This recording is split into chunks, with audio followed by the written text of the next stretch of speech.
internets.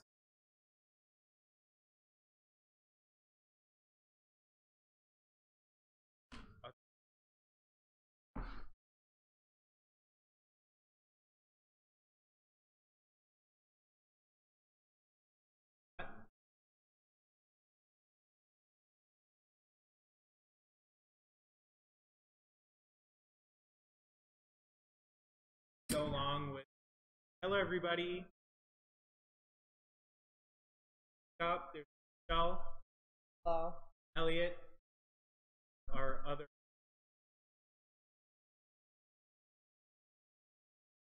bearing. God almighty.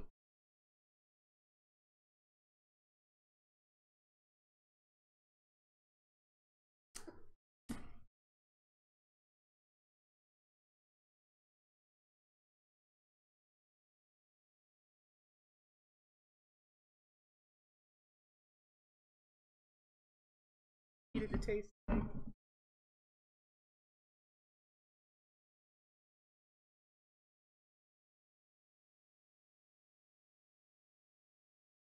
Currently well,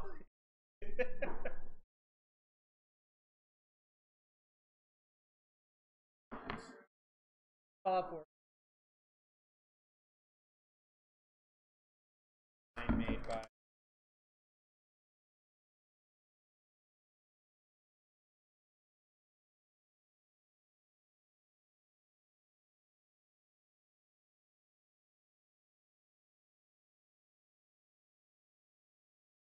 I love Fallout.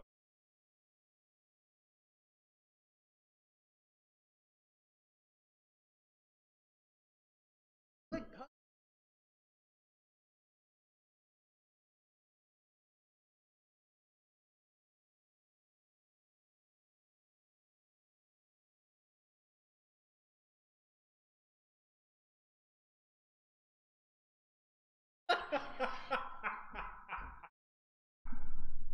TMI? Yeah. That's a bingo. Oh. Oh, we have.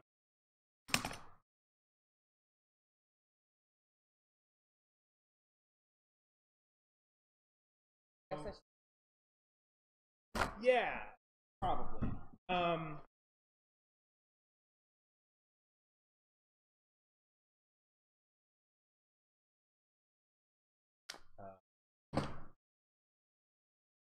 Right.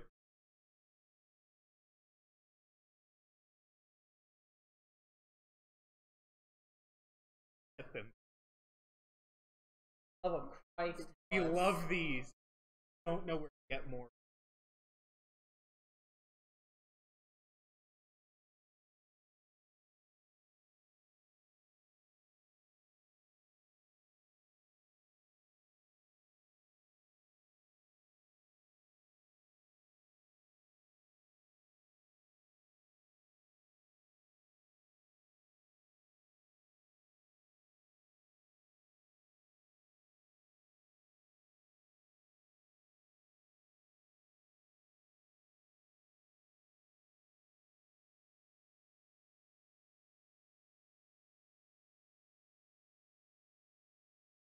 Why did we?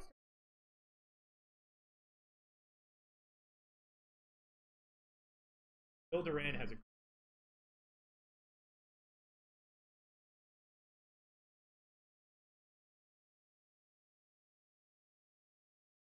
while ago.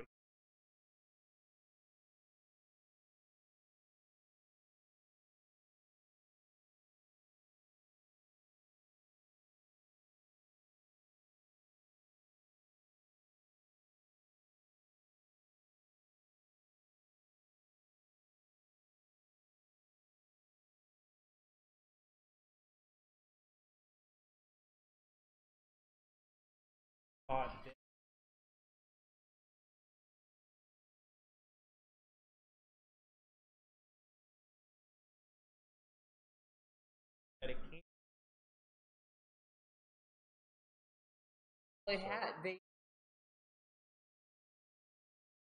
way too Also, and how quick.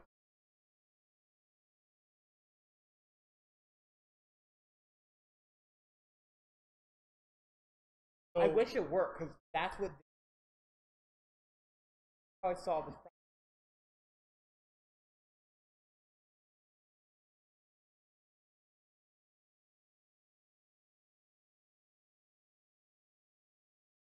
design.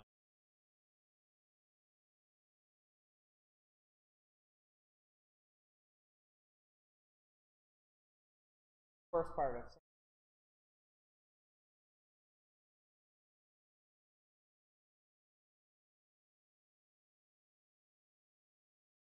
Yeah, this tool is supposed to. It does. Every time I hit it, it does exactly what. But after 10 minutes, I have to only that it's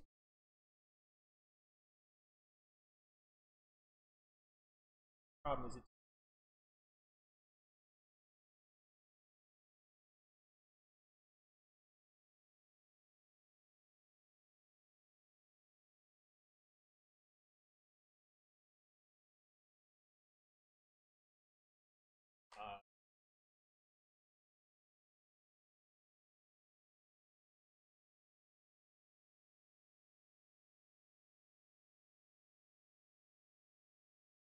yeah.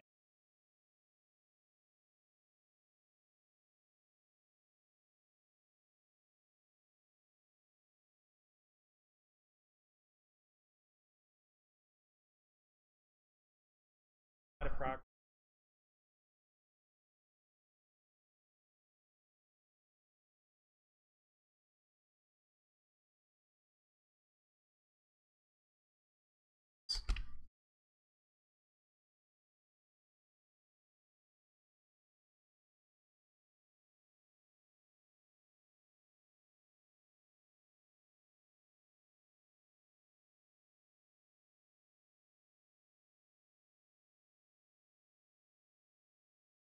Because it problem.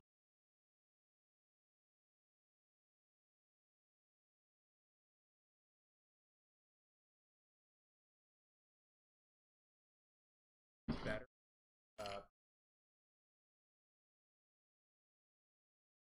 Melting temperature.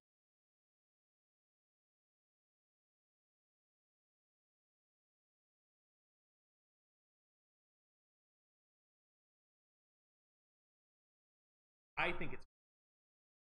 I haven't really. Yesterday. yeah. PLA is building a 3D. Don't want to use PLA.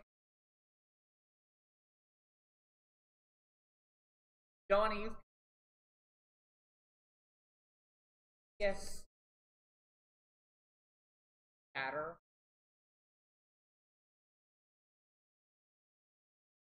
You're having has a lot of force. Definitely don't build.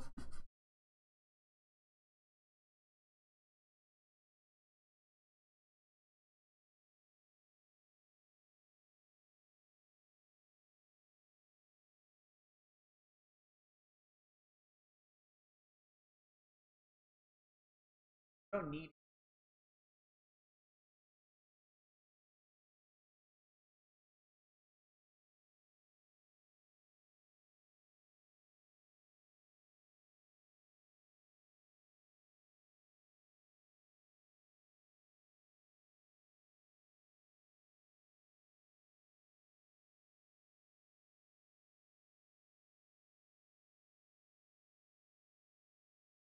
Like small.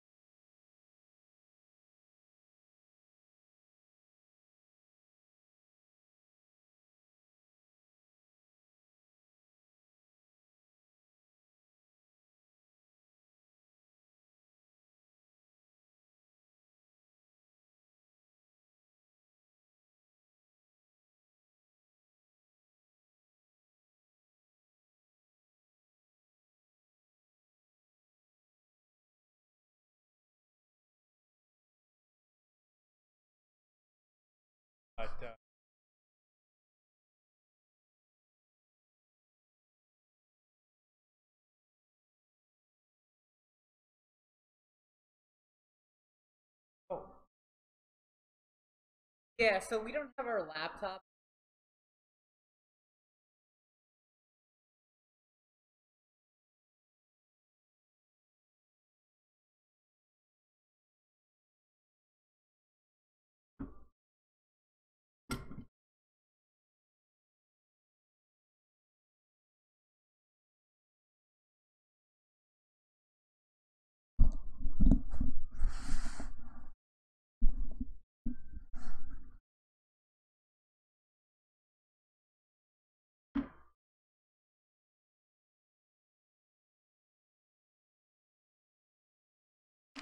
Can you type in chat that red human?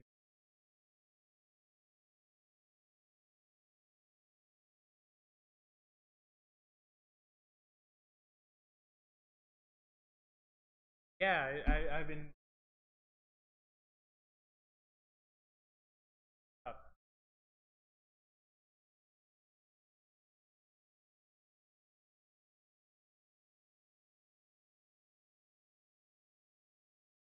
About everything.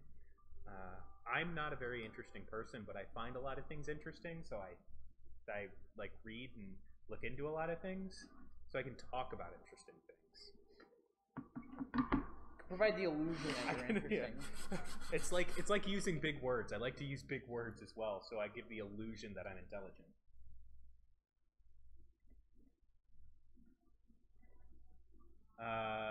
No. Oh, you mean hers? It's Black Mesa, Oh yeah, Black Mesa. not Overwatch. No, do they have audio now? Can you hear us? It's working now. He says it's working now, which is good. Good. So we have audio. So you heard nothing I said, and I'm not going to repeat myself. So Talk about 3D printing. We were talking about 3D printing and the plans for the shop, and how awful it is, and how we all hate it. Not at all. But good. Glad it's working. Yeah. One of the things I was saying is I left my charger at my office, so I don't have a computer, so I'm trying to watch chat as best I can, but I'm watching it on my phone, which won't let me log into Twitch for some reason that I just, it's frustrating. But I can watch chat, sort of.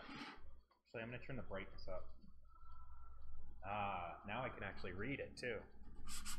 Neat trick. So, yeah, we were talking about 3D printing and why we print in ABS rather than PLA. Because it's better. It's not better. I mean, I'm not going to sit and say that one is inherently better than the other. They have different properties, and that means they're useful in different cases. Yeah. Which means one is better. It's like your kids. You always have a favorite kid. For people who have kids, there's always one that was the favorite. I was the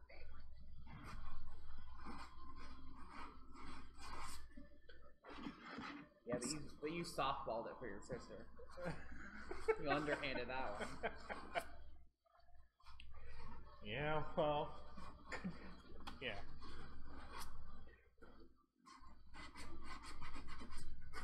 She's the baby, though. Yeah, and they always love the baby. Sure, yeah, that's totally why. You're a jerk. So yeah, 3D printing and stuff, like we normally do. One of the things I mentioned before is when she is gotten to the place where she wants to get with what she's currently working on, which is Fallout 4 combat armor. It's the back plate. It looks stupid, because it is. Because video game armor is retarded. Especially Fallout. Yeah, the Fallout combat armor, like parts of it are really cool. The chest plate and the thighs and that kind of stuff is really cool. But the helmet and the back plate, no. So the medium and heavy look like actual armor. This is just like, right? No one cares. It's not real armor. Yeah, so it's not armor, but we're still making it because it's kind of cool. And the files were made by an incredible artist, so they're really well done.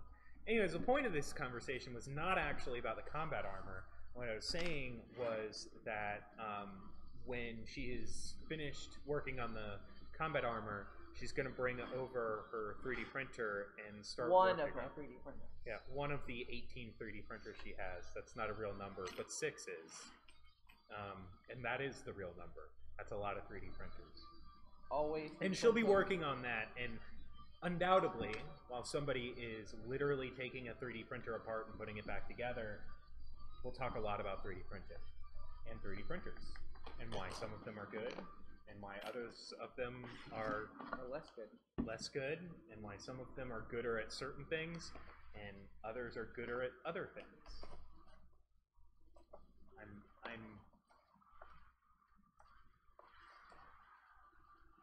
Me talk pretty one day. I'm a good orator. Did you type in chat to tell them to ask us questions or whatever? Yeah. Please ask questions. Red Human, we type that in chat. It's good to see you again, Jack, by the way. And David Sterling. Hello again, everyone. Yes. Jack is back. Jack is back with the Jack attack.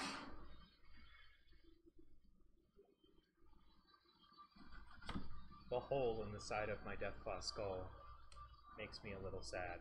Hole? Yeah, where I sanded it down. Oh, whatever. Yeah, it's a thing. It happens. We'll fill it back in. It was intentional. It was intentional. It still makes me sad. Huh? Oh, right. Sorry. Internet. Put it...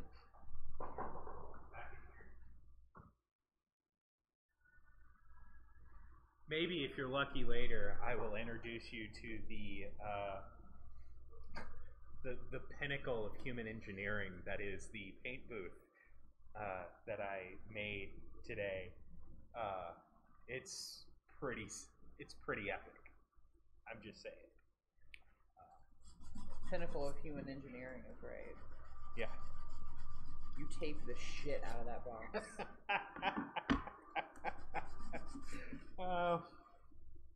We got a shop vac, and now our shop vac box is a paint booth. Because we got what we got. And we don't have a paint booth yet. We will. No. We have access to a paint booth that you drive a car into. We don't need that for one tiny thing. Yeah, we don't need that for a Deathclaw skull. There is... I mean, it's not just a paint booth that you can drive a car into. It's designed to be the exact same one as the ones that you drive a car into and paint a car in. Because that's what they use it for, only not cars.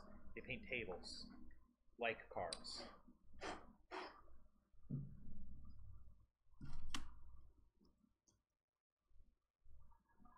Do we play any video games? We play Fallout, in case you hadn't noticed. Yeah. Not as much as I would like to.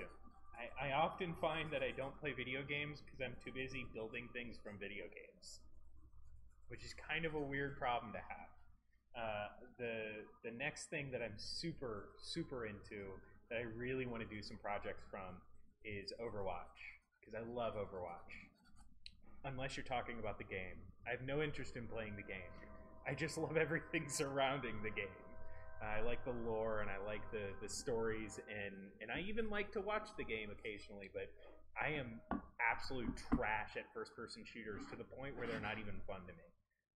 So the idea of playing online with a bunch of other people who are just going to kill me instantly all the time is not very exciting to me. But everything else about it I like. So I'm definitely going to build some stuff from there. Trying to convince her, well, it's not really convince her, but I want her to do Mercy, because those wings. I want to build Mercy shit. I'm not saying I don't want to.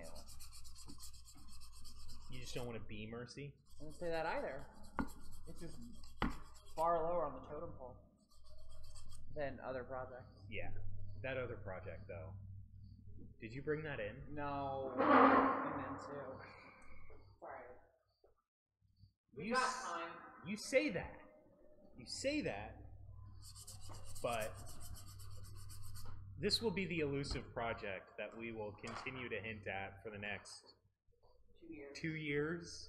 But we will never tell anybody what it is until the last minute, or until you figure out what it is. And considering we haven't given you any real hints as to what it is, if somebody guesses it, then I don't know. My problem is that as soon as we start talking about it, people are going to take that as like irrefutable signed contract that we're going to do it. And it's more like we're going to explore the possibility of making it happen. Yeah. Which is why we really haven't mentioned it yet. We talk a lot about the projects we know we're going to do. It's another big build. It's big. If that thing you got was any indication, the thing has got to be like 12 feet tall. I'm not saying we need to make it 12 feet tall, but it's between 12 and 15 feet tall. It's huge. It's huge. Yeah, we're definitely going to make it smaller than that. Yeah.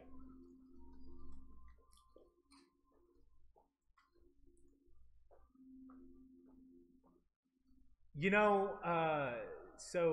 there's a guy online named The Hacksmith. He has a YouTube channel. You should go check it out. He made Reinhardt's hammer, and he put actual rockets in it, and he destroyed a car with it, and it's a pretty good video. It's pretty entertaining. Also, The Hacksmith is kind of freaking incredible. The problem with making anything from Reinhardt is I have been present in some of the best cosplay I've ever seen, and it's been Reinhardt. And I'm not saying that's like a major deterrent, but I kind of like to build things that are a little bit different. Nobody has a Deathclaw skull like this. And that's cool. And that's one of the reasons why I love my Deathclaw skull. But yeah, Reinhardt's... Well, I think a better way to say that is I don't think we could bring anything to the table that other excellent builders already have done, right? Yeah, and it's not something I'm so attached to that I need to have it. Now, Soldier 76, everything. I'm in love with Soldier 76. He's... To the point that you want to dress your son up as Gremlin Diva? No. Oh, that's right. I want you to do that.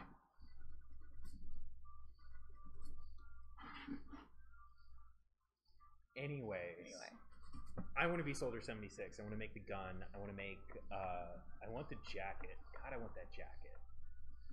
I know the jacket is loud, obnoxious, and like too much, but I love it. I don't know why. I don't know. I like the Origins skin of his. I like that costume a lot more. With the trench coat and everything? And everything, and the armor. And I do too. I do too. And I just... I don't know. If I was really... Okay, so one of my goals in life is to be a really old, crotchety man who just is, like, grizzled and cranky and is a good person but hates everybody. And, like, Soldier 76 kind of has that feel to him. It's one of the reasons why he's so charming, is because he's a grumpy old man who's also a freaking badass. Which has to do with the fact that he lost everything below his waist. Not really, but kinda. But bionic legs. We should make bionic legs. Bionic dong? You know, sex doesn't... If Blizzard had their way, sex would have nothing to do with Overwatch. They had... But if the internet has their way, there's Overwatch porn everywhere. That's not true. They had Tracer openly be gay. Yeah. That's sexuality, which is different than sex. Sure. All I'm saying is it has been not completely glossed over. Yeah. They are not sexless creatures. Well, plus Buttgate. How can we forget? Sorry? Buttgate. Butt gay? Buttgate. Oh, Buttgate, yeah. You know that whole thing with Tracer? Because she posed the same way every single other Overwatch character posed, but she's female? But she's sweet and innocent, and she's my waifu. Well, now she's gay, so take that. Now she's definitely my wife.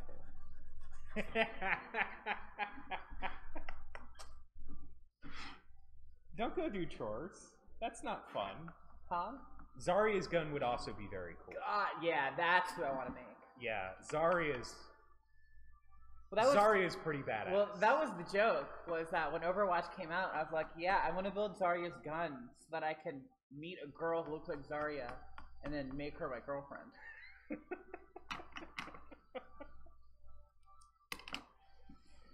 I don't know. Plans have changed. I don't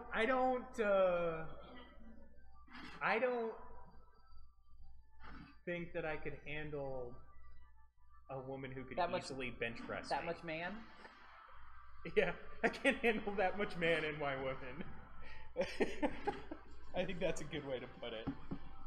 Not that I don't think Zarya is a badass, because she is. She's one of my favorite characters, actually. Super hot. But yeah, I mean, what can I say? I'm more on the Tracer Diva side of things. The Widowmaker.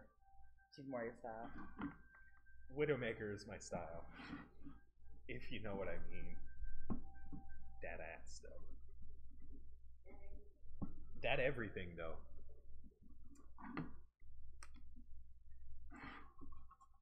But anyways, I don't know how we started talking about.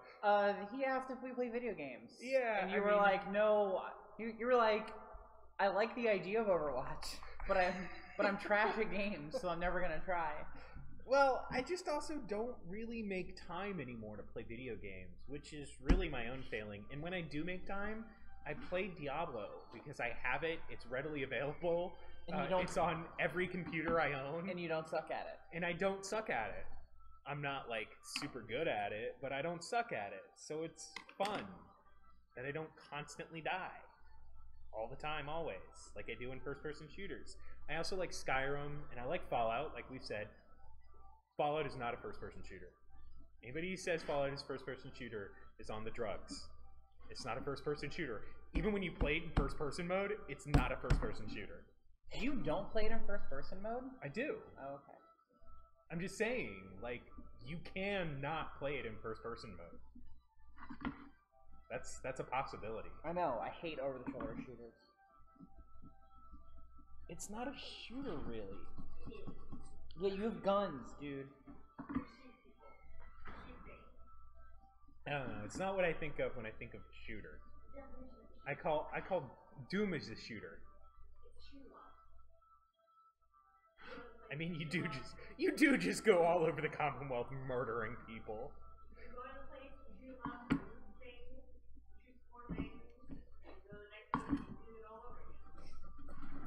But I like that. I like Skyrim. I like games like that. I like Dragon Age. What else do I like?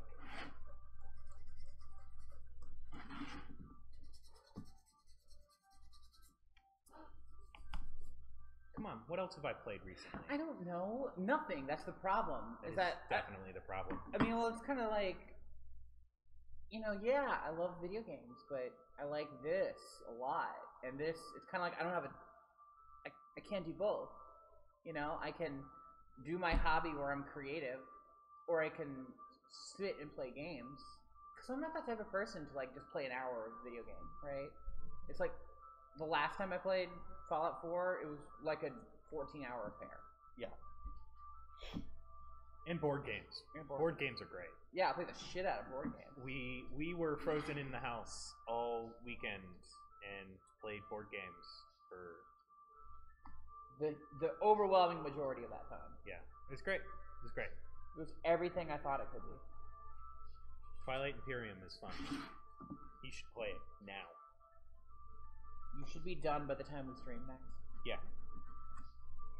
No joke, we played one game for 14 hours.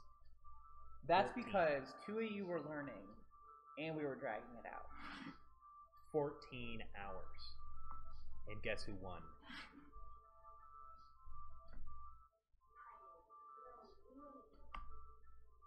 That means you uber lost. Uber lost. Means you sat at home and looked at memes.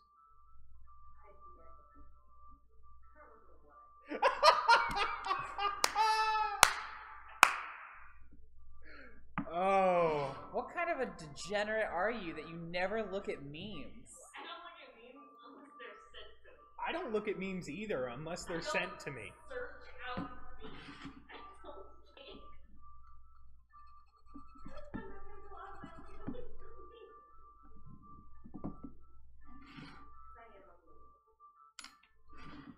You are now. You're the red human. The red human.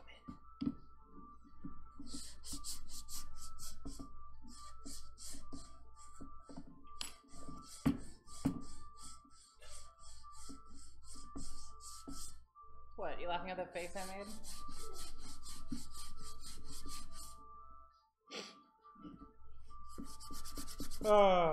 So what else is new? What else have we done that's exciting lately? We had New Year's, we had holidays. We had holidays. We talked about holidays last time. Yeah. They're holidays. They're great. Family, yay. All that junk. Or something. We've been working on making the studio model work happen. No real news there. Jeff is working on some replacement Mando stuff, but he'll talk about that when he gets in.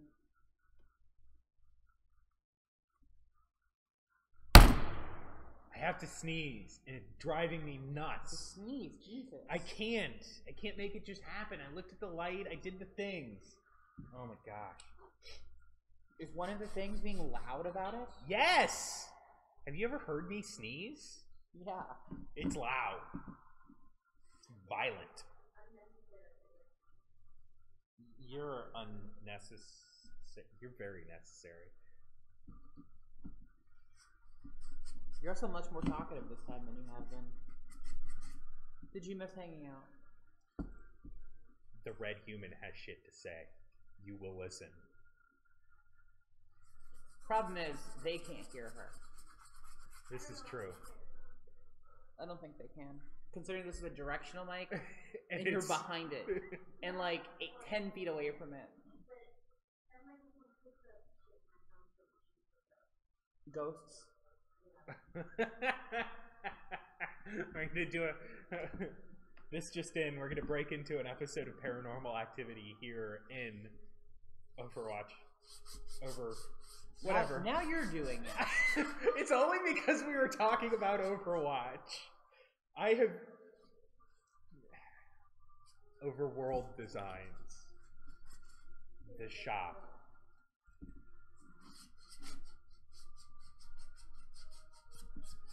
We were just talking about it, that's all.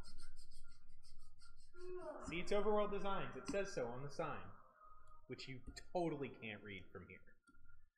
We'll edit that in post. It's a joke because this is live and there is no post. We got jokes on the stream. Although, probably not going to save this one, so. Huh? Nothing. Okay.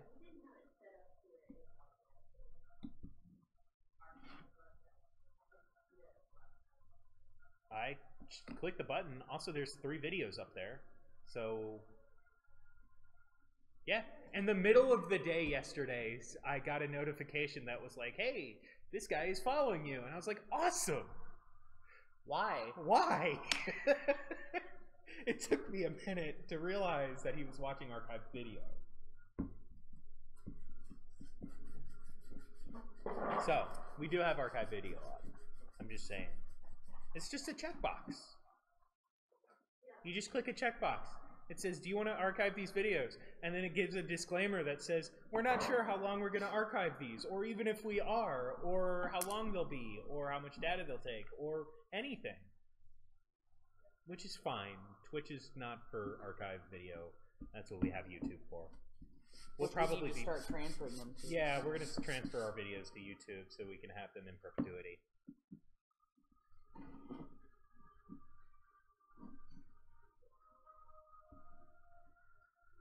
Yeah, I don't know what I'm gonna do about this scene either. Which one? This one. On this horn. We'll figure it out. This one's also not the best. So I have a couple of little tiny holes in this print. They're too deep for spot putty, which you need for like scratches, right? Like it's not supposed to have any real. It's not strong at all, and it's too small for Bondo because the Bondo will just never cure. So I'm filling it with cyanoacrylate, super glue, and then using baking soda to immediately cure it and give it some body, so that I can then sand that down, and it'll be flush with the rest of the plastic. You can also use baby powder to create kind of a paste that you can. It's still have to work fast with it, but like baking soda causes a chemical reaction and introduces oxygen and cures it instantly. It's kind of great, actually. So.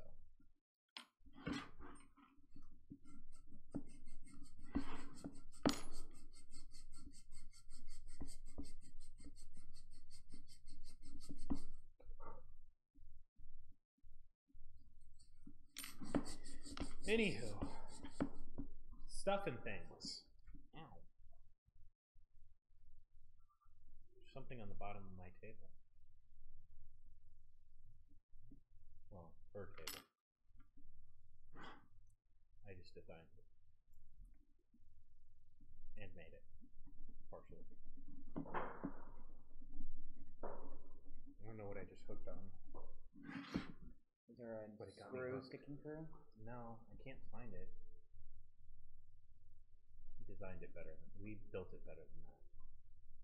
I checked it for screw sticking through. I don't know. Maybe it was something stuck in my pants that just hit the table. Shop pants, shop clothes have all sorts of weird things in them. But anyways, do we have anybody who's actually watching Red Human? No? Just us? Nobody but us birds? It's not the saying, right? Oh, Jack went to go do... What? Oh, okay. Well, feel free to talk, ask questions, do anything. Or ignore the shit out of us. Or ignore the shit out of us. Although I don't know why you would go through all the trouble to come to our stream and then ignore us. But if that's your prerogative, then, you know. Right.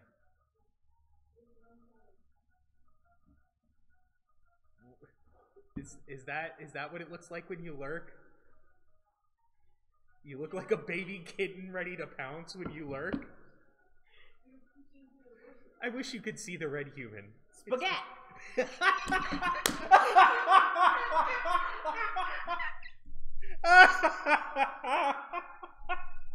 My favorite character on TV ever.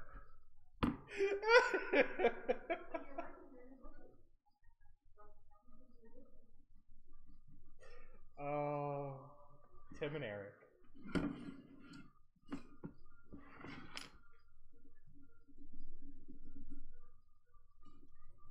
Yeah, that scene. We'll figure it out. Alright, let me see it.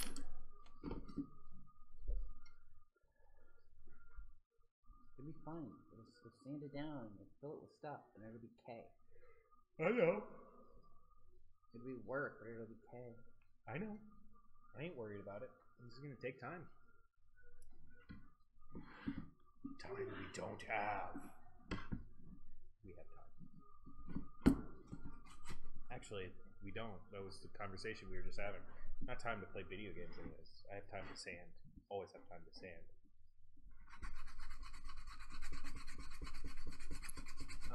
Does Jeef know when... Did we ever tell Jeef he's going to be live when he gets here? Yeah, I did. Okay, good. Eat chicken live. Live. That's what we should rename the stream. Making it up at Overworld Designs. Eating chicken. Every night with the goddamn fucking chicken. Every night with the goddamn fucking chicken. All hashtag always sanding. I like to laugh at my own jokes.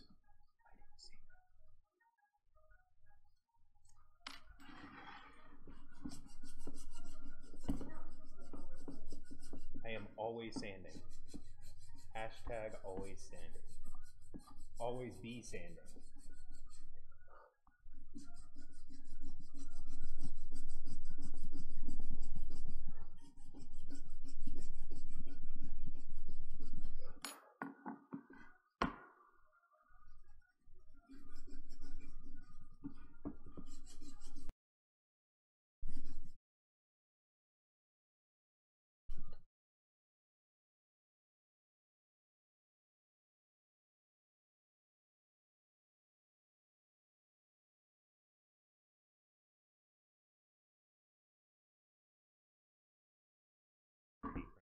But like HDPE and I mean, they sell it as that. I printed some exotics at the old shop, and it was all okay. Polycarbonate is really strong, but God, it wants to be hot, and I could not get anything successful to print in it. Would you be interested in trying some of the stuff like that when we have a heated? Yeah, if we have a temperature controlled area, I would. I tried printing in hips, and hips is kind of like ABS. It has fewer of the downsides to it. But again, I when I'm printing stuff, I need to print it, right? I haven't had a chance to just really experiment with materials in a while. I think hips could be useful. It's common. HDPE, PETG, I have not done much in. I know they're very popular. PLA is fine. I don't like it though. I don't need it for this sort of stuff. Flexible materials are really cool, and I really want to have more reasons to print in them. Yeah, that's a solution looking for a problem. Yeah. I definitely think the problem we'll find is animatronic related. Yeah. Maybe. I think so.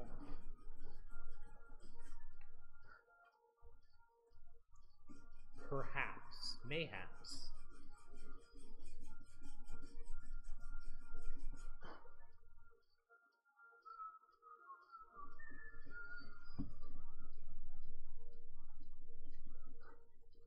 Yeah, I'd like to, especially when we have a farm here. You know, I think that's a good opportunity to experiment a little bit more. Totally. We have enough printers that we don't have to always be printing something we need.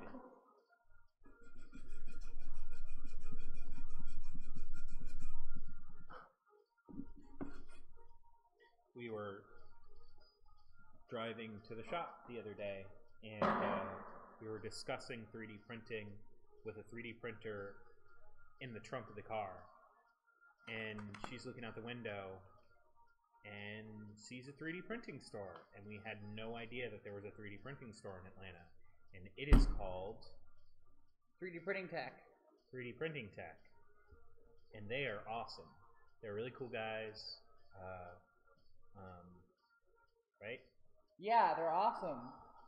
Yeah, they're called 3D Printing Tech. We were talking to Josh. Sorry, I had to get names. I'm terrible with names. Yeah, no, he emailed me. Yeah, we just dropped in. We're like, hey, what do you guys do? Because I didn't know that someone would have like a brick and mortar 3D printing store. And he said they mostly do 3D printing services, which doesn't surprise me. Yeah. So like, you need something printed, go to them. But they sell some materials too, which is cool. We tried to get them to sell the stuff we use, which would be great. Yeah, that'd be really great. We use, not exclusively, but the 3D printing filament that we all go for when we want 3D printing filament is Hatchbox. And again, we print pretty exclusively in ABS, so can't really tell you that much about Hatchbox's anything else other than ABS, but I can tell you about their ABS. Yeah, I can tell you that people like them enough that they're always sold out. Yeah, they're always sold out, and it's a problem. So,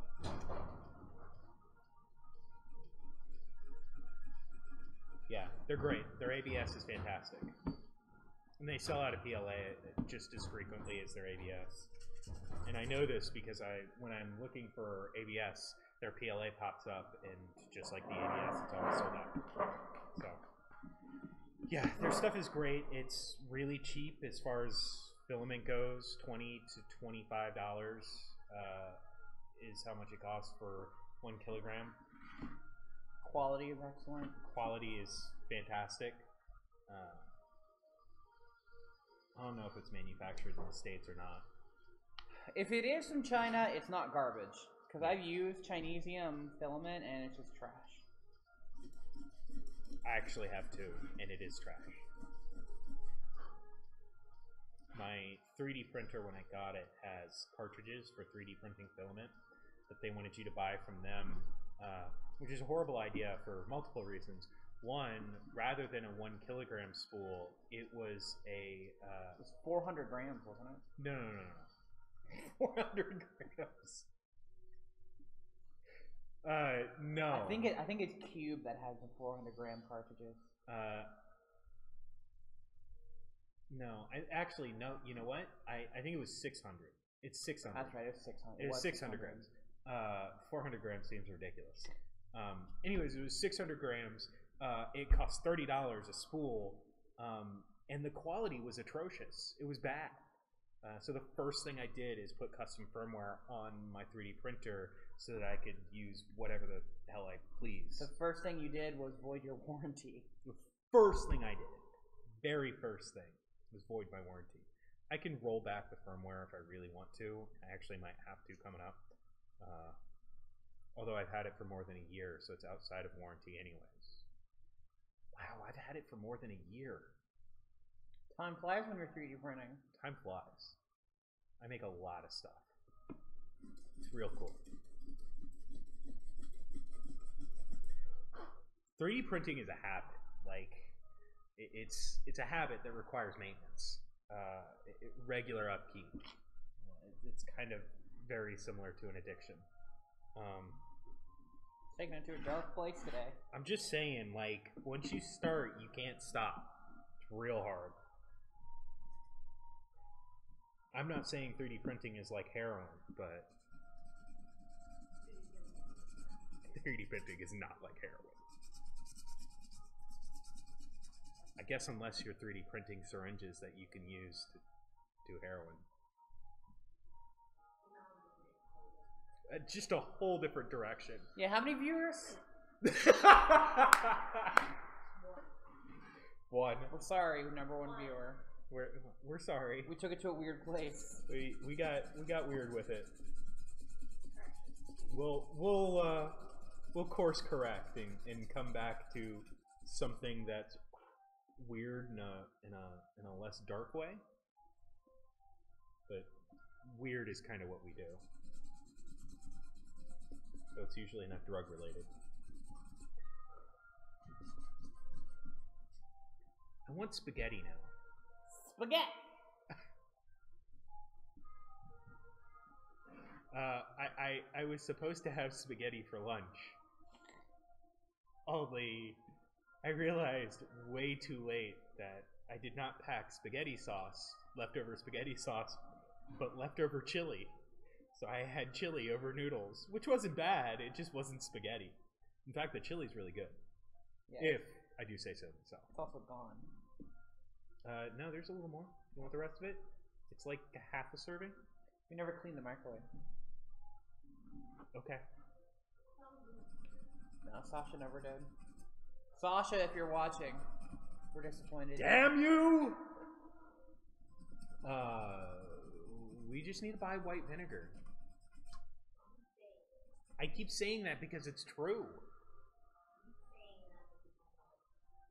This is true.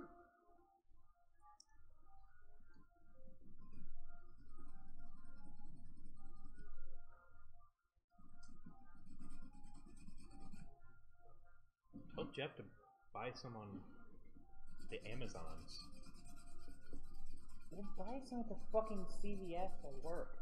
No, don't do that. That shit's expensive there. Which is retarded. You can buy a gallon of it for like $2 or $3. Okay. At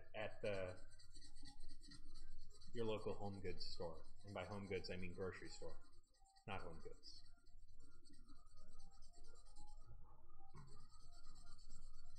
Oh, yep. There's a chili burp. Chili.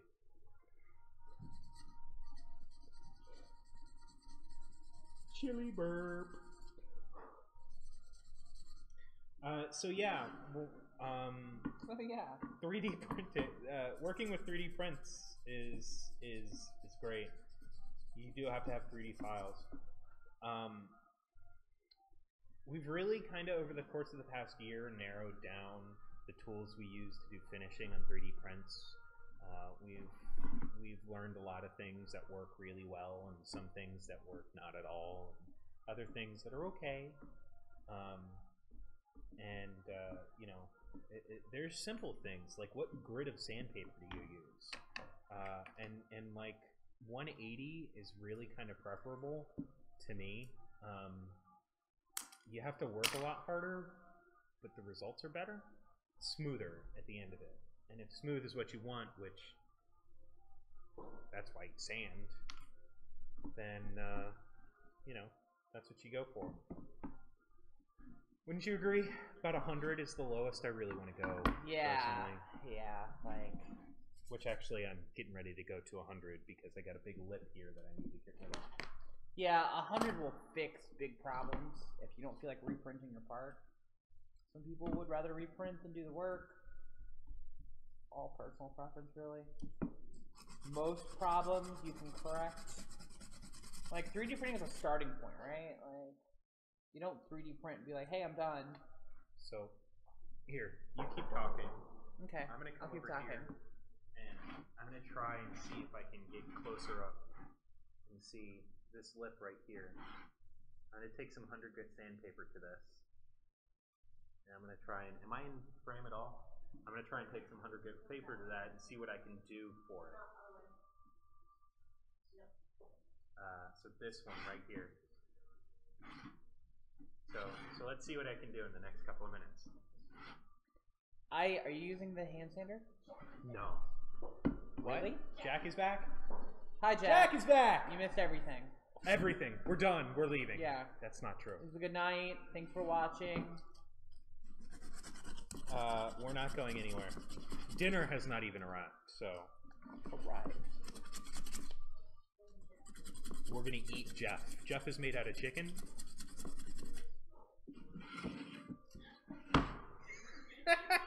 Oh. Yeah, that sounds meaner than it is. How does that sound mean? He's made out of chicken. How does that? Is that mean? How does that mean? What did I? What? I'm confused. Clearly confused. I didn't say he was chicken. No, I said he was made out of chicken. That's different. This is that whole conversation. It's like, no, I didn't call you a jerk. I said you're acting like a jerk. There's a difference. There's never a difference. I'm not saying you are meat. You're just made out of meat. You're right. Exactly. Your whole family is made out of meat. Your whole family is made out of meat. Someday they'll all be dead. Spaghetti.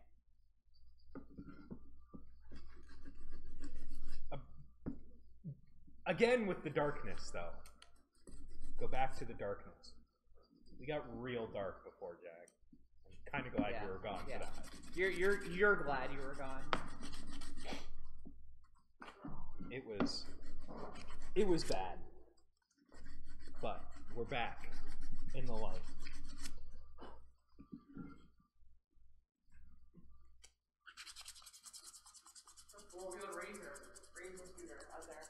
A four-wheel razor scooter? Yeah, I didn't know that existed. One of my neighbors got a motorized razor scooter for Christmas. And I know this because Christmas Day he was riding his razor scooter around the neighborhood. Came out around a corner and I almost ran over him. And his new razor scooter. Those gosh darn kids. Damn you, kids! What? Did I bump it?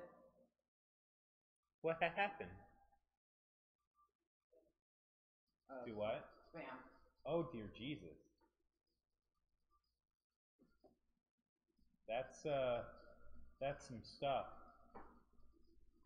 I'm sorry, Jack. We're going to get a bot and have this taken care of eventually. I kind of feel like this is like a monumental step for us, though. Our first spam bot. Yeah.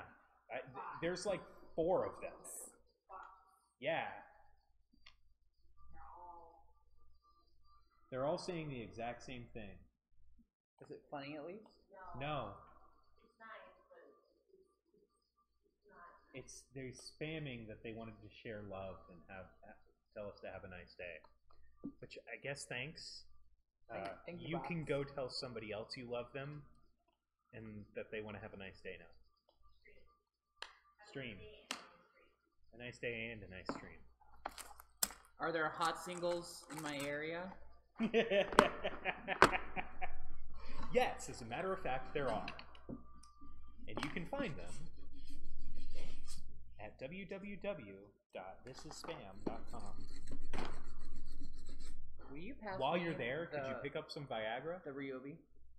The Ryobi? The Ryobi? Under the table.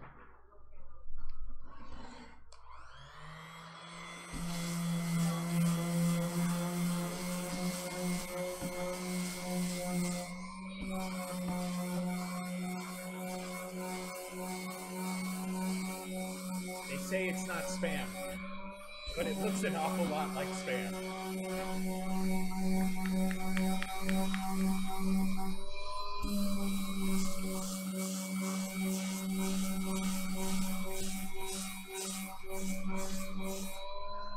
If the red human half declared it spam, then it is spam.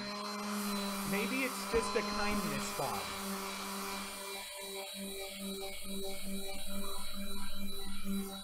Have you ever done that before? Done what? A kindness bomb? No. You pick somebody random on the internet, you get the largest number of people you can to all go and spam them with positive things. You tell them that they're good at what they're doing or whatever it is. That would just make me more anxious. That's kind of one of the reasons it's funny.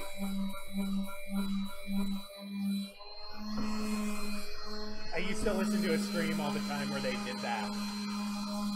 Occasionally, they would pick some random person on, like, YouTube or something, and everybody would just swoop in, and it would be thousands of people just, like, saying nice things to them, and, like, resharing their links, and, like, all of that stuff. Germany. Well, hello. Hello, Germany. Hello, Germany. I'm interested to know whether or not... See, I can't even read this.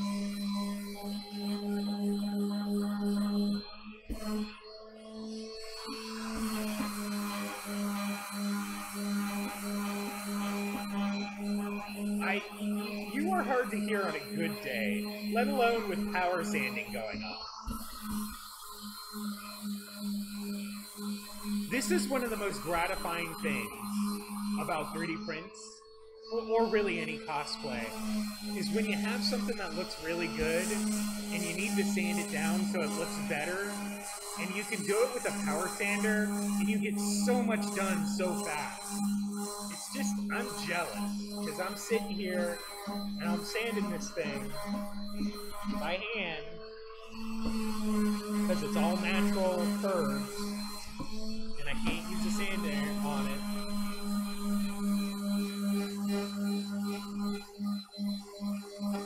Yes, we love all of you too.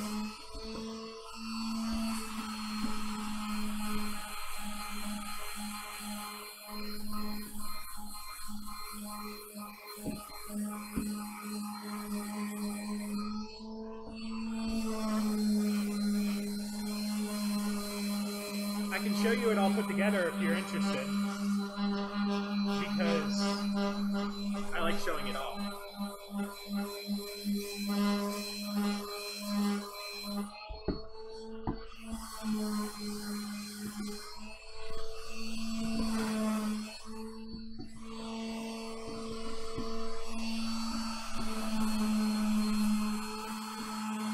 And this is my Death Claw skull.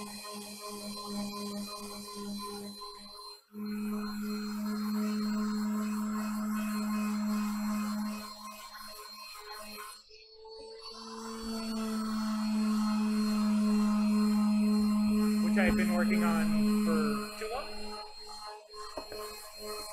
We haven't actually working on it that much.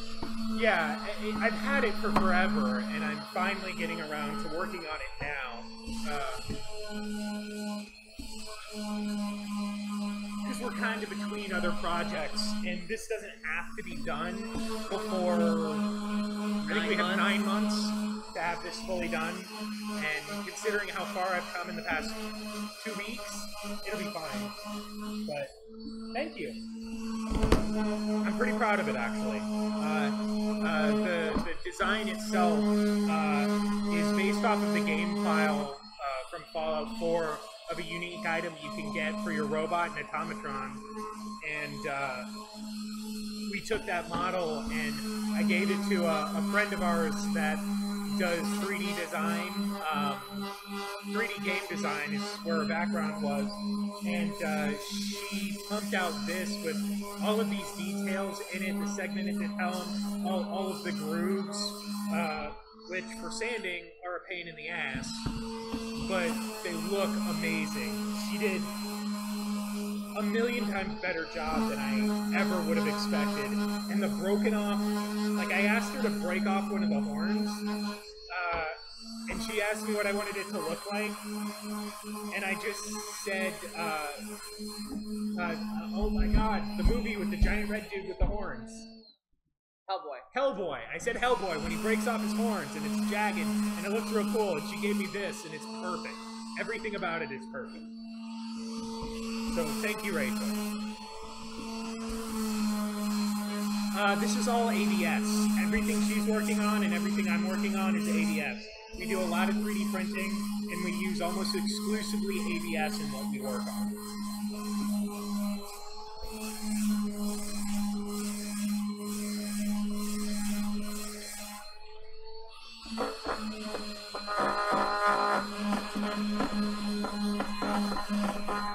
Yeah, Hellboy's a good movie.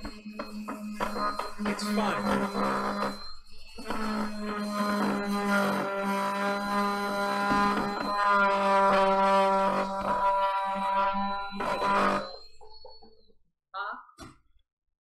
You guys can still hear, right? Right? You can hear all right? I can move this. Well, oh, are you done now? I'm done now. Oh, okay. Well, then never mind. But, yeah, Hellboy's a good movie. I like that movie. It's fun. Where's Azer Myers? He's just, like, where'd he go? What sauce do you want with your chicken? Ugh. Gross. Wrong choice. Gross. We asked you. I mean, that's not going to stop me from telling you. I have so much to say, they gave me an internet show so I can talk to right strangers. You cannot contain my opinions.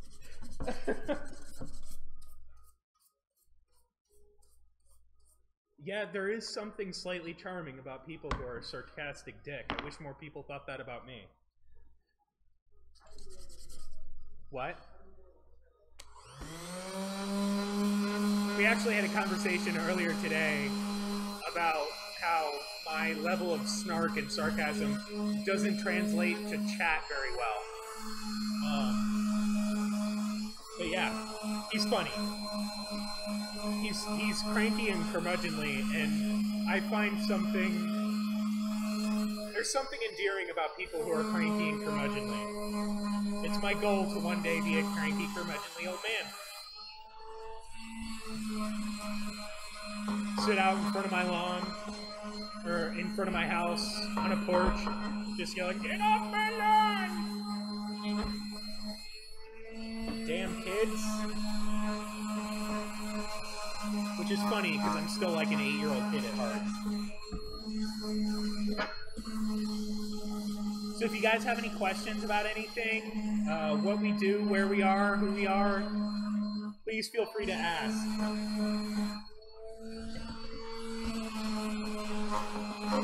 The whole reason why we actually decided to have an online show is because we love what we do, and we want more people to know that they can too.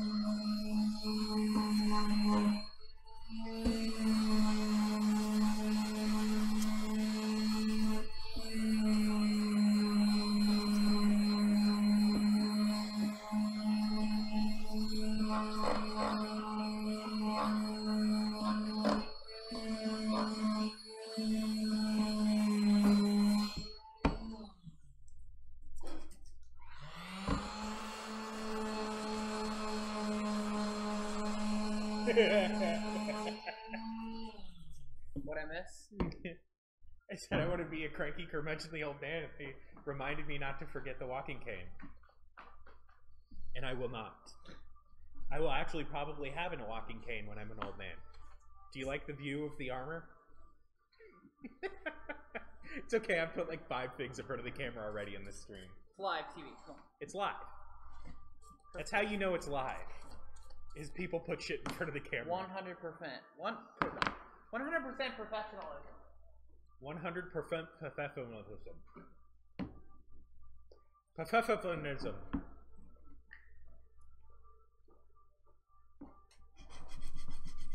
Oh, look, here's the other thing.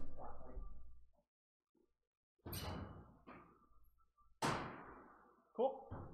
Spot putty's good shit. stuff.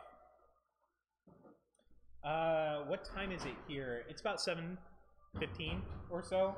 We're in Atlanta, Georgia, in the United States. So I don't know what time it is in Germany. But we have the internet, and you could probably tell us. It's 9 o'clock. No? No. Nothing? Go.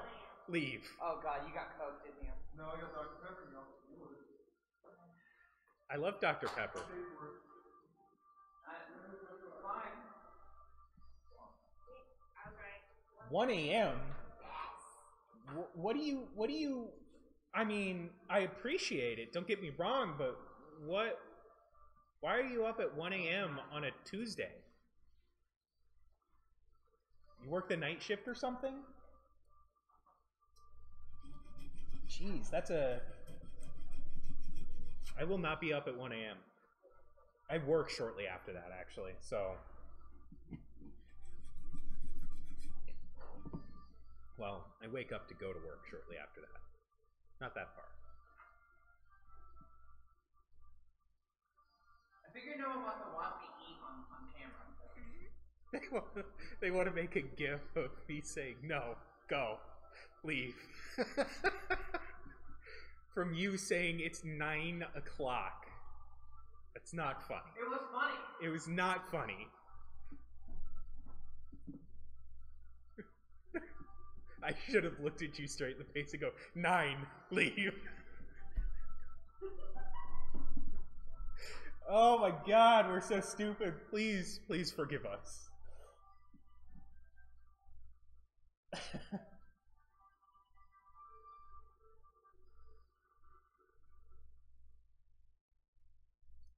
Good night. I don't blame you for going to sleep at 1 o'clock in the morning.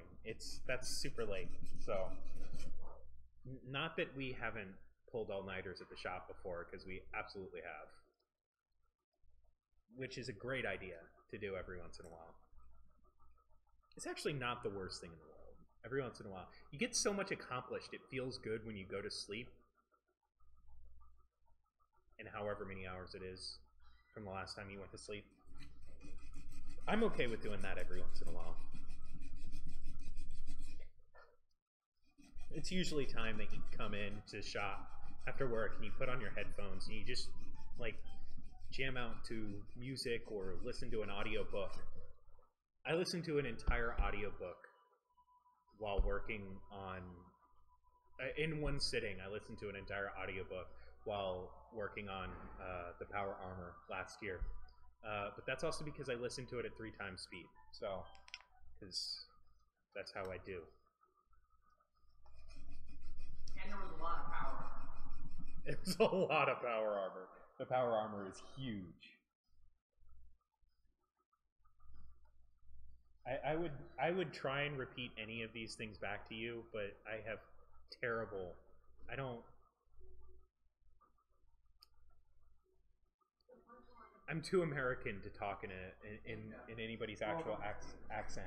We have lots of users from Germany. Oh wow! Did not. Yeah, they're actually all going to bed. So. Yeah. That's the greatest paint booth that there has ever been. I'm used soon enough, so I guess I really can't complain, huh?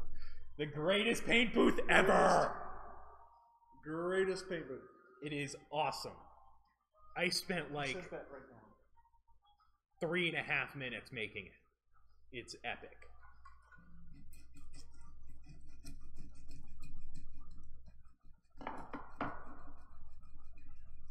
Which camera's active? Are they all active? That one? Right now, this one, partially because she's gone, and also because I've been talking at the camera the most. So, but now I'm here. So now he's here. Because my face is best face. No, I'm not sure about that. Sure. Well, I could definitely say my beard is best beard. Yeah, homework sucks, but I can.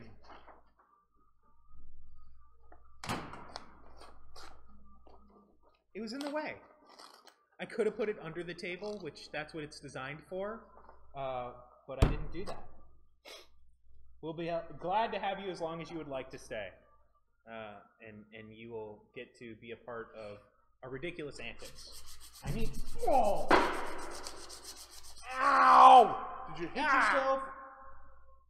Did you hit yourself on the table? I gave myself a shinner. Oh boy! Bless your heart and soul.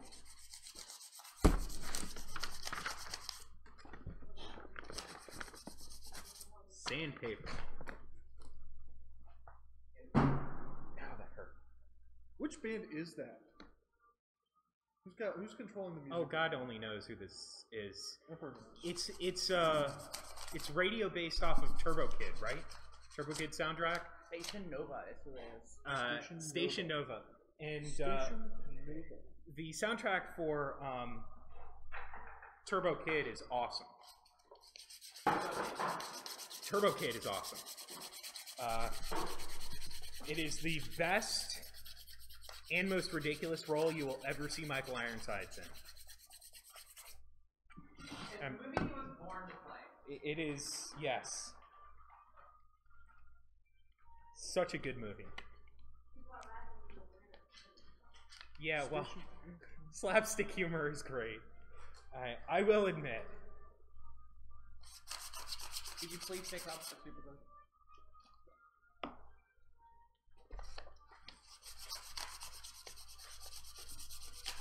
Do you ever work for Disney or something? Who? You. Why? Because you point with your whole hand. That's totally a thing I picked up from the old shop because no one knows what the fuck you're talking about or doing. I'm like, knife hand, that thing, right there. Why did people keep bogarting my Marine Corps stuff? Knife hand was always a drill instructor thing. Yeah, it's also totally a military thing. Which I have not had like 1% of interaction with, but. I mean, you've had some. I mean, but I'm not active anymore. I'm just, fat. Still. Do you have Instagram with your work? Yes. Yes, we do. I have, yeah, well, all of us have Instagram. I have a brand new one for Making It Up channel, and it is above, it's up here. Up here somewhere. All the social medias are up here for Making It Up. He also has social media, which is... I have my own social media, which is overworld_henchman. Yeah, he was gonna have a laugh at that. I'm surprised Michelle isn't laughing. I realized that's what it was. Now, so I don't want her to choke. Do you want to put this in front of the camera?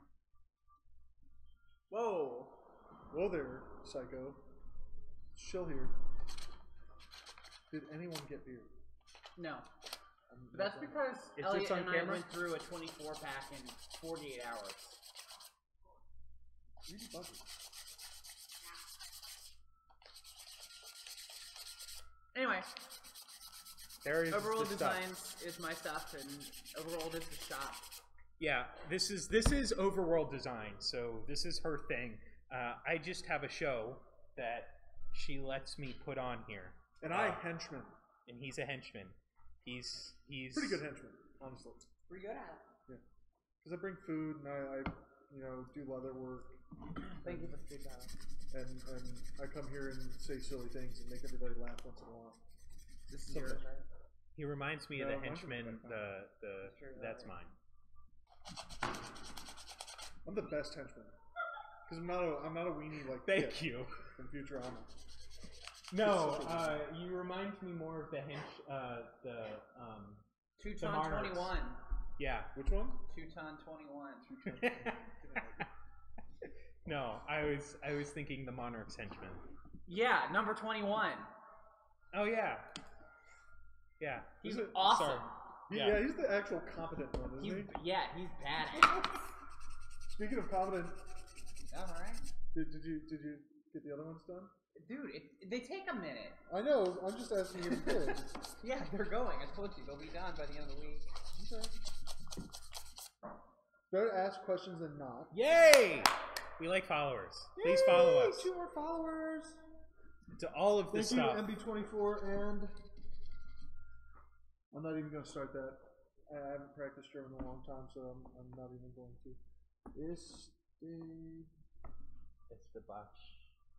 Estebachen Liebhaber.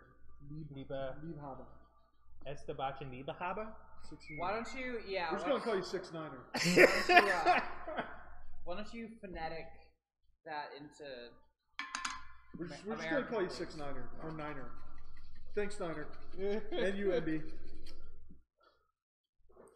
Or are you the kind of person who enjoys watching me stumble horribly over that name? Well, there would not be real quick. Uh-oh. No, you're fine. When you're working with a Bondo, you want to make sure you get all of it off this. Yeah. And I think it's because it's rolling around your car. It was all over the lid. Definitely want to get off the lid. And then it's a good idea to scrape off the sides and mix it up. Because Chopstick Lover 69. Because he likes sushi, huh? In English. Yeah.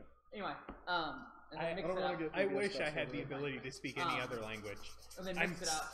I went through like French really far in high school and then never spoke it again. And like, I don't speak other languages, unfortunately. It's a goal that I have that I'll achieve one day. I actually like the way the German language sounds. So. I took 2 years of German in high school. It was great. Had a wonderful teacher. And then, I took 5 years worth of French in high school. 5 years worth of French? Well, I went through French 5. I was going to say, you were in high school for 5 years? That's why I said 5 years worth. I actually skipped one of the years. And not on purpose, and not because I was really good, but because they fucked up my schedule, and I told them to fix it, and then they didn't. And so I just kind of flipped you the bird on that one. Huh? Yeah, they just was like, Welcome nah, to public education. Nah, you're good. You're good. You can stay there. I passed. Yeah, there you go. Can't complain there. No. If either of you would like the Dr. Pepper, I'll take the Dr. Pepper. I will take the Dr. Pepper. Nope, I'll reclaim it. There's two of them, and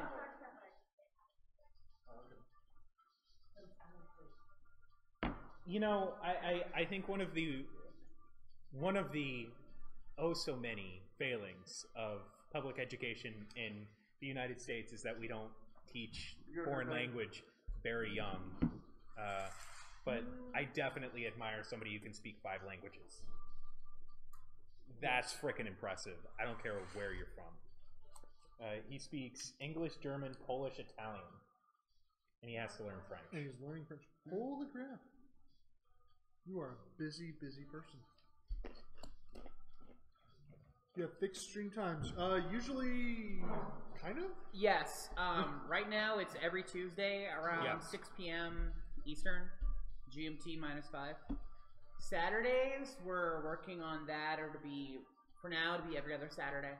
It's like a whole day stream. And we're really just starting. This is even before like the show's launched officially. So we're not announcing our streams. We're still doing tests to make sure. I mean, if you were here at the beginning, we didn't have audio. So we're still learning just a little. Yeah, Tuesdays around 6 p.m. Eastern. Saturday starting around noonish and going until we get tired or need to leave. Which is a lot longer than you might think. Yeah. We may add an additional day during the week, depending on how the stream goes. So. This Saturday morning was going to be the field trip out to Candy, isn't it? No. Yeah.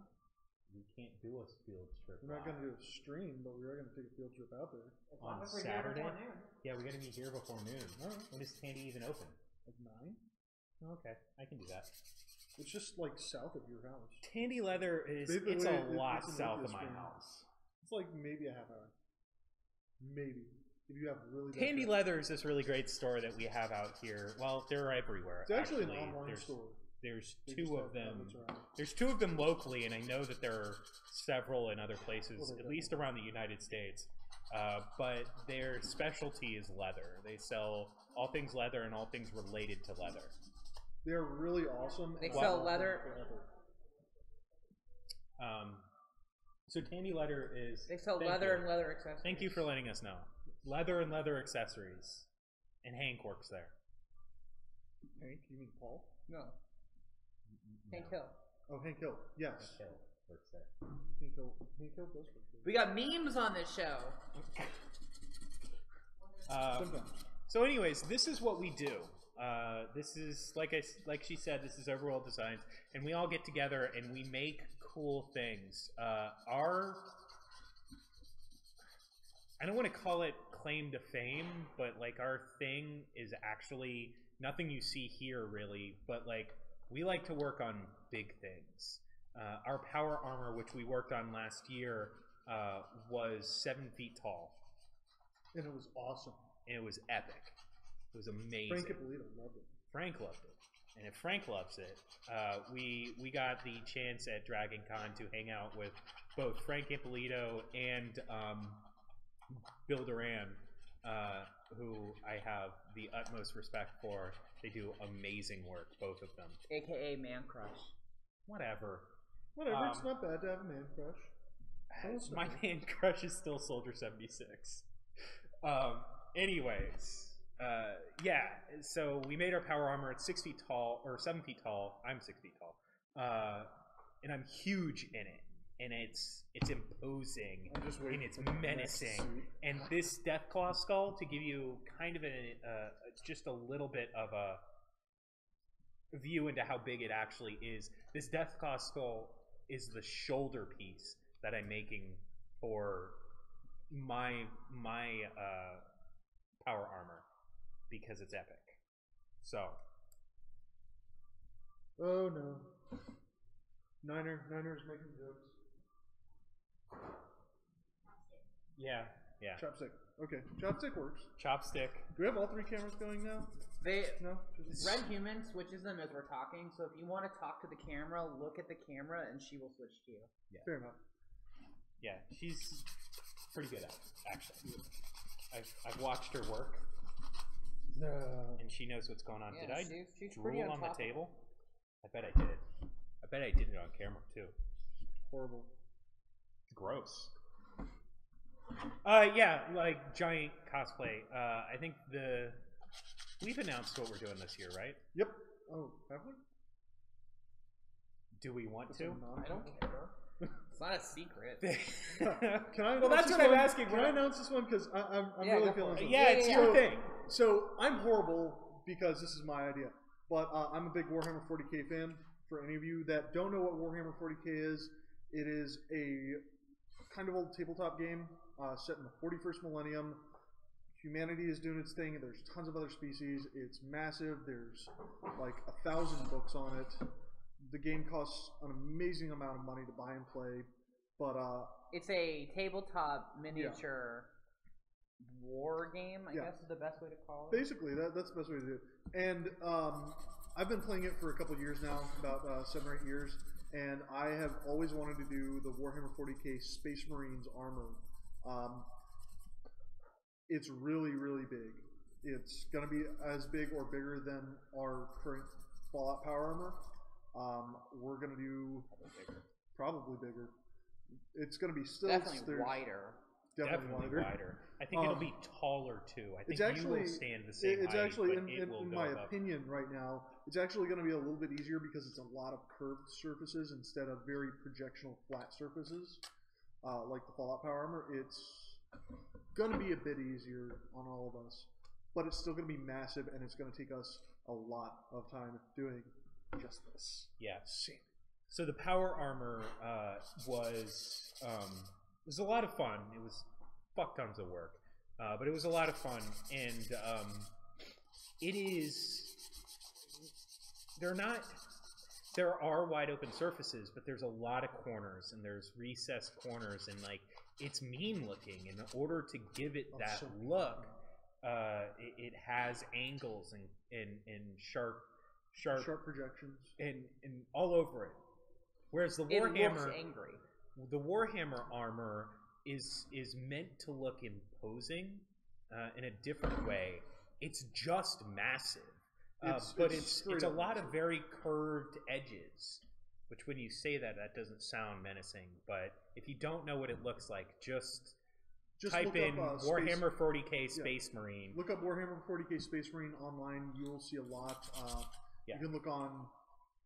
There's several wiki websites that detail, what goes on with a Space Marine. It'll be pretty awesome. And once we start on it, that'll be kind of my primary thing to do. Right now, I've got to work on my Mando because people love me and my Mando and stuff, and they want me to do things. Yeah. He has a really amazing Mandalorian costume. I'll bring the have helmet. Have you put the pictures on your? Yeah, a couple of them. On my Instagram. On your Instagram? Mostly they've been in-progress pictures, but I should probably move some more over there. I'm gonna interject. Yep. Other thing, definitely, you don't have to beat the shit out of it, but close it with this. Because of air. Yeah, I did close it. I thought I closed it last time. It was easy to pull off. Okay. But yeah, just like tap it with the mallet. Make sure it's nice and tight. That way it won't So, for those of you that are watching, that's Bondo. Bondo's great. No, really, Bondo's freaking awesome. I hate Bondo. He hates Bondo. Like, that's a sloppy Bondo job for me. Yeah. But also, I can see that you're layering in the center there. Yeah, so there's just a huge gap, and I need to build on top of something, so I just kind of caked it in the pit. Were you going to stick something on the backside, like some duct tape or something to back it up? Because like I said, I was just kind of pushing it in and gooping it in, and it'll harden, and then the real coat will go on top of it. Yeah. So you still get a little space there. Why don't you cut off some of that and shove that in there? Some of what? The mat. Why? Because it'll take up space that you can build the Bondo on top of. Okay. Or not. I mean, Bondo's pretty tough stuff. When it hardens. Louder! Jedi! The camera. Or the camera. This is... No, it's the camera. That's the microphone. Yep, I'm gonna... Well, I'm just trying to clear that one's his? Oh. Oh. Do I need to scoot over? Okay. Our director, the Red Human, is directing, so sorry, that's less exciting. The Red Human does that a lot. You can't really hear the Red Human too much. Although, if you could hear the music, like, the music is not really loud. We can barely hear it, so the fact that you guys could is... kind of crazy. Actually, kind of... Yeah, but still, it's kind of actually a problem. Because it's not like, it's not royalty free. This is not royalty free music that we're listening to. It's also not like it's... I don't know, who do the kids listen to today? I don't even know. I don't know either. I listen to a bunch of, like, Nordic rock and stuff. That kind of stuff. Are we done with the baking soda? For now. For the moment. Might need it in a bit, but I'll just go grab it when I need it. because I've got to fill in that little crack right on here. Sure. I think most of our German audience has off to bed. Oh no! I'm not hearing music. Well, that's actually good, because like I said, it's not royalty free, and we don't want to get taken down for putting up something music. As stupid as random music. Yeah. If we're gonna get taken down, we're gonna make it for something awesome.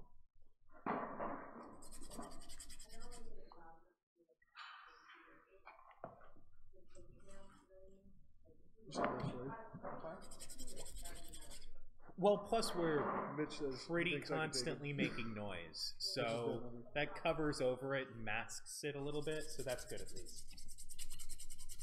But we did turn it down, so that's good.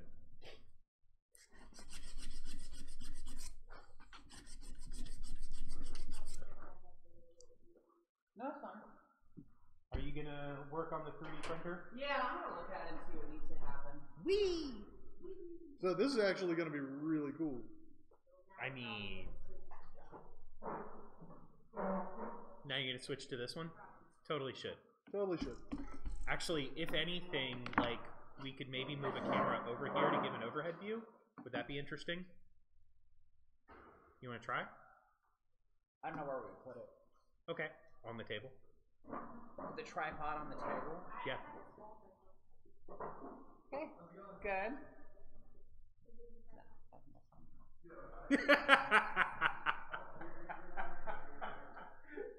Table pod.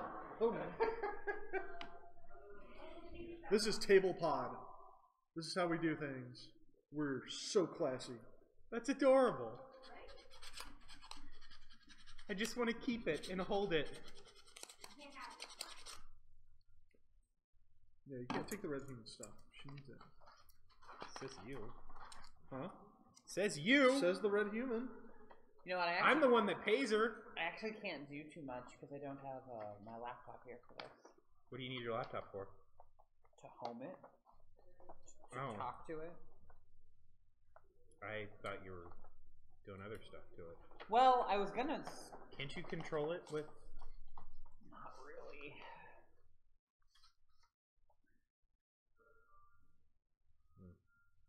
That's how I do mine. That's why it's yeah, such a pain in the butt. The LCD, I just have it run prints, right? Like I load them on the SD card and then tell it to go. We should probably get those upgrades for all the new printers. I'm sorry? Okay. Probably get that for all. Yeah, I mean, having them be on SD cards will be standalone. We can upgrade to Octoprint, have the whole fleet on Octoprint later. That's an additional investment beyond just getting a printing.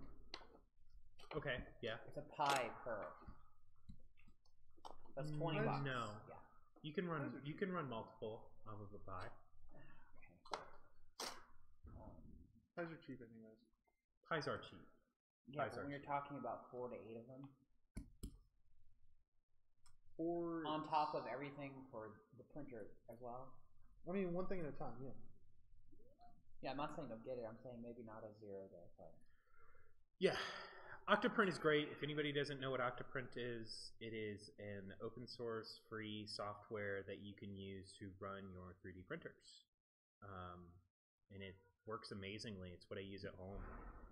And once you have it set up, you can print over the internets.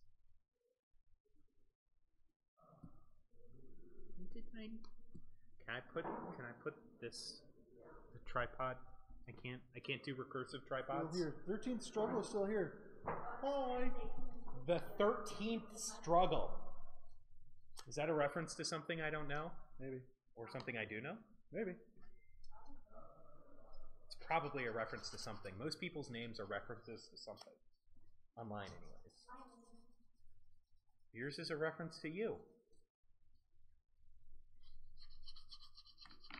Yeah, I think I'm just going to put this up down. Well, that's bummer. No, it's fine. Honestly, I probably shouldn't be disassembling it while y'all are standing right here anyway. That depends on if we can get some canned air or not, which I might have an extra can for. Well, definitely bring it in if you do. Yeah, canned air is great. We also just need an air hose. Yeah, we need air hose. We have air hookups. You know what I mean. Christ. You do that to me all day, every day. To be entirely 100% fair, turnabout is fair play.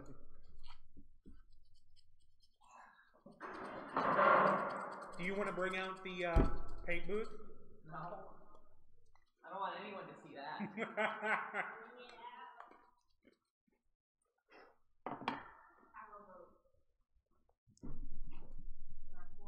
I took about 3.5 minutes in real time and made a paint booth for us.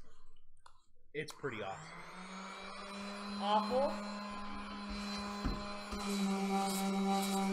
Awesome. I think I used to have the Kingdom Hearts 2 soundtrack. I don't remember it very well, though. I love those games. Remember what? His name is a reference to a song in the Kingdom Hearts 2 soundtrack. I'm pretty sure I had that soundtrack. That and Red Alert. Red Alert had a great soundtrack. Yeah, where's our German friend? I think most of the German friends went to bed. Most of them. Because it's now almost...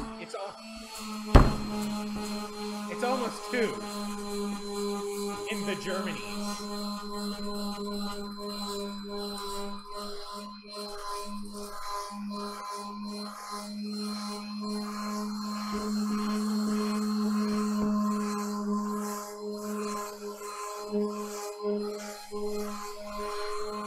So, let us know if you have any questions about anything we're doing, or, Okay. Sorry. Pronouns are hard when dealing with the internet. Let us know if you have any questions about anything we're doing, we're working on, where we are, or anything like that. I'm not sure what you've heard me go over yet, so let us know. Because we're here for you. Thanks. Oh, now you're okay. Okay. Oh, sorry. Oh, sorry. 9 o'clock. Go sit in the corner.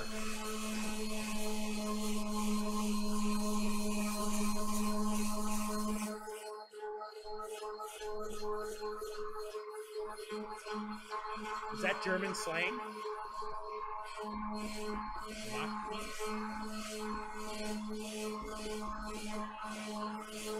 You too. Get some rest.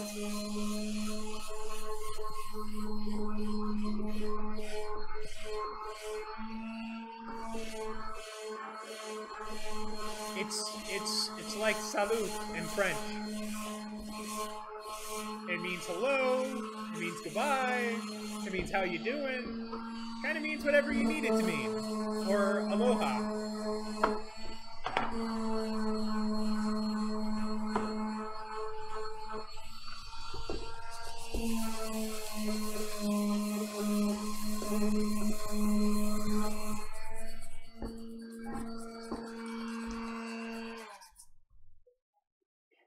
What is what? Calf plate. Yeah, this is leg armor to the fucking power armor. Yeah, this is one actually small in comparison piece of the power armor. This is the back of the leg. That's the calf. And like the shin is from here to like here. Yeah. It's out of control. You're doing it on the wrong side. What do you mean? You're doing it on this side. The cameras are all over there. No. You got it? Okay. Trust in the red human. Yeah. Oh, this camera. Yeah, that camera.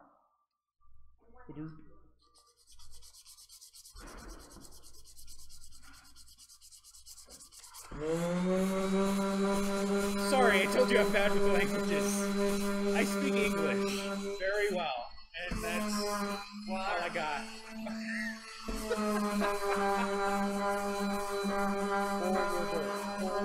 What? What's the question?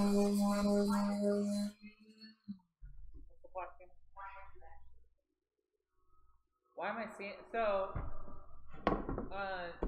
this was printed in several parts, right? Like, there's no 3D printer that could print this in one go, and even if there was, you wouldn't want to do it.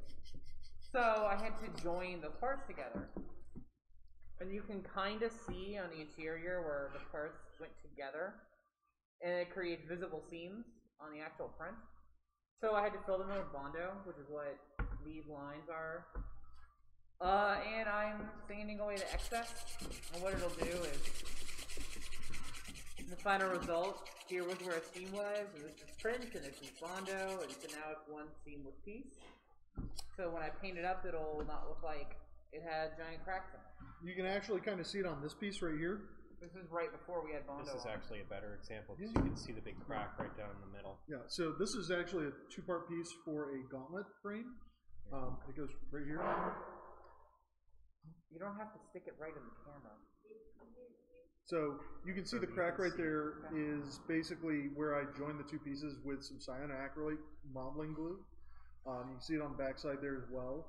And you can see on the front of it where I've sanded everything down. I don't really have to sand the inside because reasons.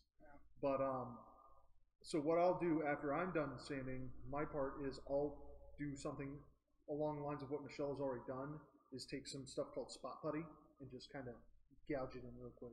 Pop that camera. Oh, that's your camera. That's my camera? This is he's in frame for this one? Never mind, I'm sorry. So I'll take some what's called spot putty and just kind of press it in here and let it cure, and then I'll just lightly sand it off real quick. But Bondo is much tougher and harder than spot putty, so Michelle has actually got to use the hand sander to basically buff all the excess off. It's more that can use the hand sander than have to. That's a piece that's got a lot of surface area. It's a lot of surface area, and it's a lot of flat surfaces, so it's great for that. Whereas, like, you can see what I'm looking at, and all the natural little, the dimples and everything, I can't use that on this. I just can't. But I'm dealing with the same thing too, where there's a piece right around here where it was joined. It was two separate pieces, and it was joined, and I have to sand it down before I can even get to the point where she's at as well. So it's just the process. It's the process when you work with 3D prints.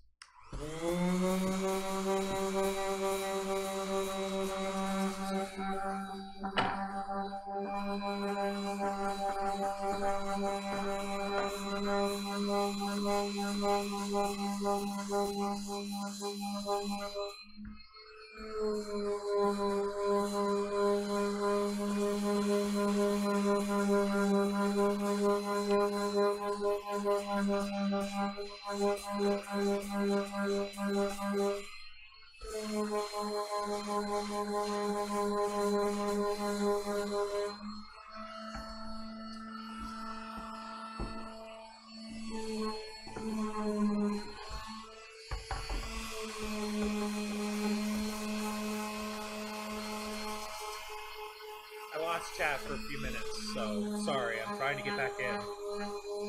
I left my laptop charger at the office, so I don't have it for chat like I usually do, so that I can watch it closer. So I'm trying to deal with chat off my phone, so if I've missed questions, forgive me. Is the material heavy to wear? No, ABS is very, very light, but also these will be worn. These will be finished products, right? To give you a look of one of the finished products that I did before. Same kind of thing, but this is what the right gauntlet looks like all the way finished, with paint and a lot of leather. This piece right here is actually not going to be worn because we need to make 4 of them. At least. So what we're actually going to do is we're going to mold it, which is crazy, and what we do. We're going to mold it, and then we're going to cast it out of a fiberglass material that is crazy light and super strong. It's what we made the rest of the power armor out of, and I think the whole suit of power armor probably weighs 15 pounds. Yeah, like it's the whole suit, and we're 7 feet tall, and whole body is covered with these pieces that look like they're metal. If it was real, the thing would weigh a ton. Literally a ton. Literally a metric ton, 2,000 pounds. It would weigh, it would be enormous. And I think the whole thing weighs probably, like I said, 10, 15 pounds. It's real light. It's still obnoxiously hot to wear. So you can see, solid cast. Yeah, so you can see what I'm doing. You know, this side's been sand down a bit. You know, I'm not done over here, but you can see them getting rid of the excess, and it's smoothing it out, and it's becoming a single really flat plane. Yeah. And then you compare it on the other side. This is where I haven't done anything, and this is about to get, again, sanded back down. So all I did was apply the Bondo along the seam, and now I'm cleaning it up. And when I've done that, I'll go over it again if needed, or if not, I'll move on to the next step. So it's a lot of the same process over and over.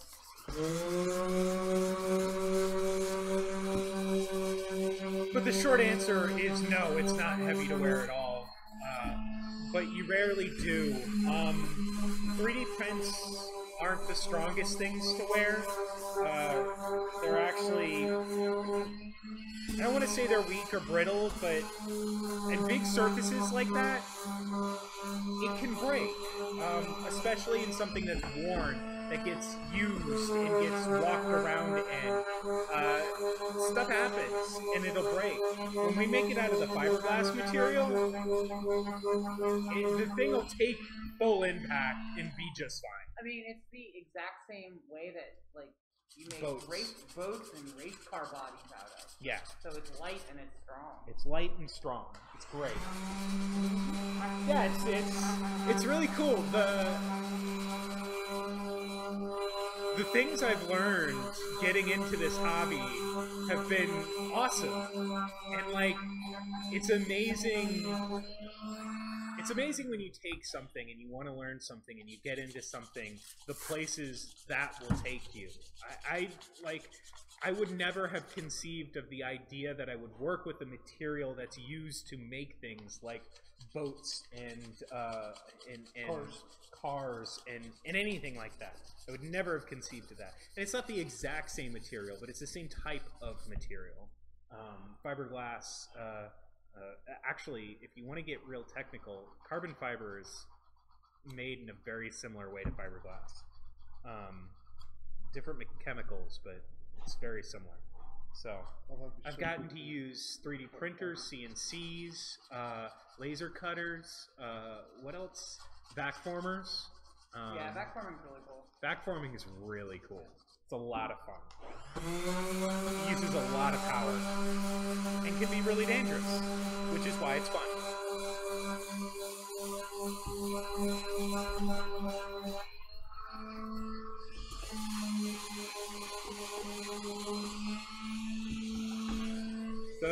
The first year we had a group of people working on cosplay.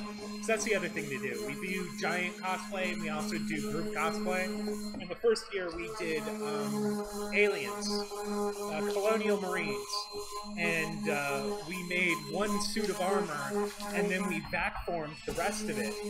We made these bucks out of the armor that were made out of plaster, and you take these sheets of plastic and you heat them up with a giant heater. It's like an inverted stove that's open, and you heat up the plastic and you pull the plastic down and the vacuum sucks down the bottom and it takes the form of the buck, and then you cut the shape that you want out of the buck, you sand the sides up, you paint it, and you're done. It's great. And we made 15 of them? Yeah, we did. We made 15 of them in like an afternoon. Well, the backforming part wasn't an afternoon. Yeah, everything else took months. Well, the making took months, backing it took a day or two. We also had problems with our backformer. But, you know, then we had to clean them up, we had to scrap them, we had to paint them. You know, just making the thing is like one part of so many other parts. Oh, yeah. all of us want to get more into the textile side, and none of us have the aptitude for it. So I envy you, and you totally should get in and do stuff, because it's amazing. I've seen people do incredible things in just their free time. But, yeah, I have no ability to sew. I never learned that skill. Speaking of which, have you gotten your ball suit back?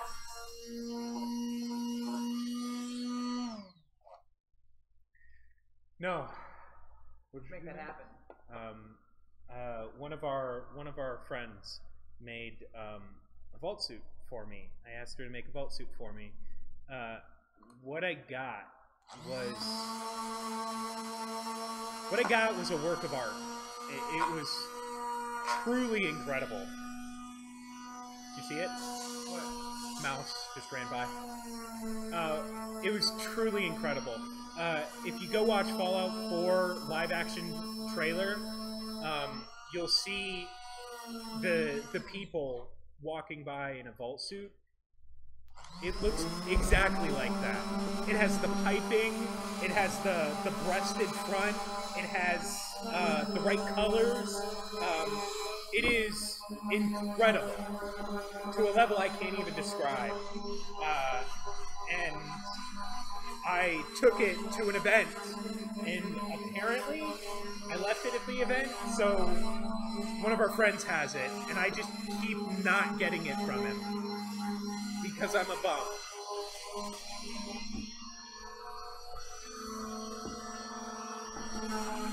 Oh, Gamescom. We've never been to Gamescom. I would totally go to Gamescom. There's a lot of great... Where is that located? Gamescom? I remember it being... I remember looking at some of the cosplay and stuff that went on. Yeah. Yeah. I definitely think that this year we're going to start being more active in the con scene. Am I in cam? Oh, yeah. I definitely think that this year we're going to be more active in the con scene because, I don't know, last year we were super focused on finishing the project, and, you know, we always go to MomoCon. I have a booth at MomoCon. Cologne. Yeah, hey, if you want to give us money for plane tickets to head over there, we totally would. Yeah. Oh yeah. 100%. Yeah, I remember seeing some of the stuff that came out during Gamescom. Is it's actually the problem with Gamescom is it's the end of August. Yeah. So we're in Atlanta, and Atlanta has Dragon Con, and like that's some hard choice. We have to be there at Dragon Con. There is no choice. Yeah. Like the only thing I would go to instead of Dragon Con is Burning Man. Like that's the only other option. If I had to choose between Dragon Con and something else, I think it would be that like Mad Max style Burning Man. Yeah, that's what I mean. Yeah. Oh, well, you're thinking of Wasteland Weekend. Yes. So that's not a burn, really. And no. There's pluses and minuses to it. I definitely would like to go to Burning Man. Yeah, but we can't miss Dragon Con. Yeah. Wasteland Like Weekend is not we're like Atlanta locals, and we do cosplay. Like How I could think we? it's only because you know, and that's what Dragon Con is known for. I've lived in the desert. It sucks. But for a weekend, or a week maybe, I think. Yeah, it's a long time. Yeah. But yeah, I would. I'd love to go. I don't speak the German though. I don't sprechen das Deutsch. I can say I don't speak a language in several languages. That's what I can do. That's a good thing. Yeah, is I don't speak this language. Yeah. No, I just and the accent is horrible, but like in Portuguese, where's my hotel?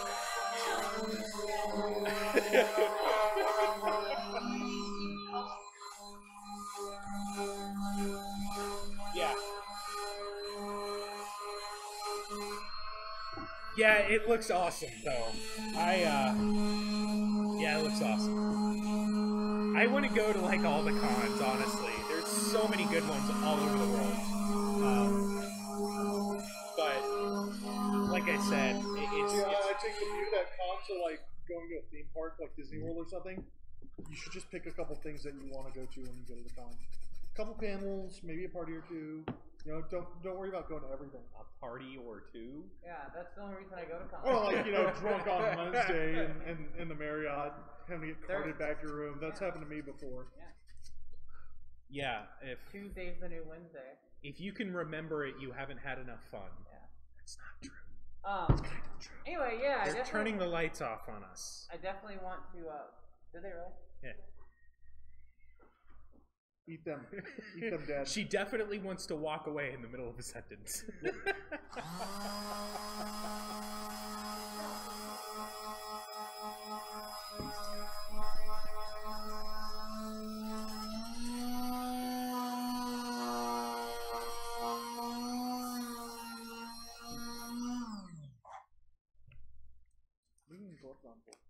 What? What are you planning on doing? These are grippy. So it's easier to hold sandpaper in weird places with grippy gloves. Anyway, what I was saying There's a box over there. We definitely want to start hitting the con circuit more this year, and more so going into the future. We've definitely got MomoCon and DragonCon planned out. And did you hear back from those guys at SC? Not yet. No, look at this. I'm sure they're busy, and I'm not worried about it anyway. Yeah, we definitely want to take the show on the road. We're doing enough, and we have a lot more time this year, so I think it'd be good. Yeah. Last year, we spent an inordinate amount of time working on the power armor for a number of reasons, and probably one of the biggest is that the power armor was the first large build that we did together. It was the first large build that we'd ever done, period, together or not, because it was huge. It's definitely the biggest thing I've ever done. Yeah. By a huge margin. Yeah, like she was saying during the project that each individual piece of the power armor was the biggest thing she'd ever made. Yeah, so let me give you an idea. So, this one part of a leg, that's like one piece of 3 of the leg, is almost as big as this entire gun. And this is what I'm used to making. And the entire armor was pieces this, large. This is one of the smaller pieces of the armor. Yeah, it really is one of the smaller pieces. The chest plate is this wide, this deep, and this tall. The back plate is this wide, this tall, and about this deep. It's as tall as a small child. Basically. Yeah. And we measured. So yeah, big projects, and we like to do them all out. So we were learning a lot, and that's why it was taking us so long. I think if we were going to do the same project again, we could do it in all honesty, probably about half the time, which is why we're not too nervous about doing the Space Marine. Because one, it's a little bit easier, and two, we're more experienced. And it is amazing how fast you'll get experience doing things. This is a good example.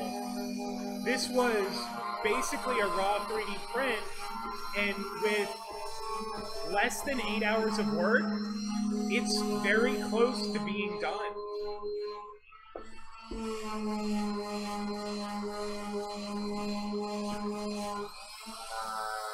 This was a raw print when I started. Yeah. This had nothing done to it. It was a box of parts. And if I came in on a Saturday morning, I'd be done, totally done, ready to mold it by Sunday night. If you didn't have to wait on chemicals to cure. Yeah, and that's honestly, that's the part that takes the most time is, Bondo you need to leave for 6 to 8 hours for it to fully cure. The paint, you really need to leave overnight to let it cure. All of these things have time to wait. So, but the actual time you spend working on it is actually, once you get some experience, everything drastically changes.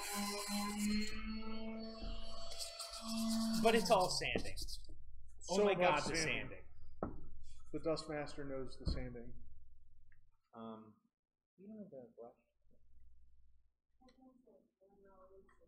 Forever, always sanding. 99% of what we do is sanding.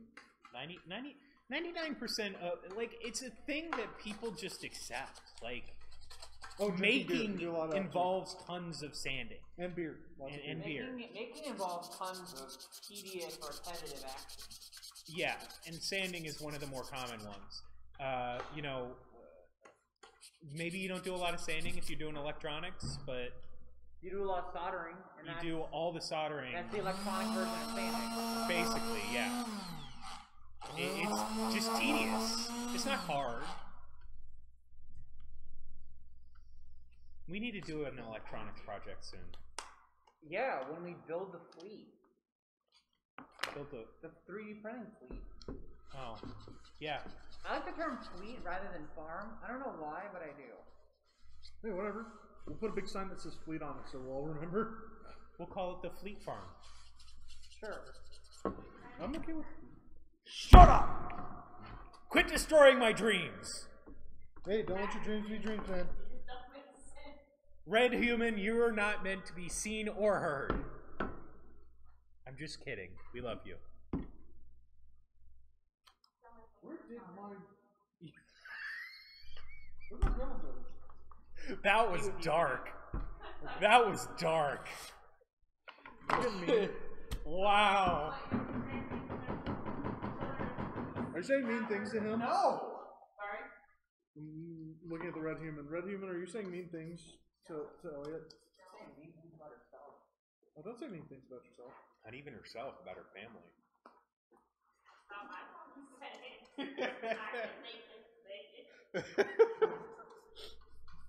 Oh, but yeah. So DragonCon's a thing.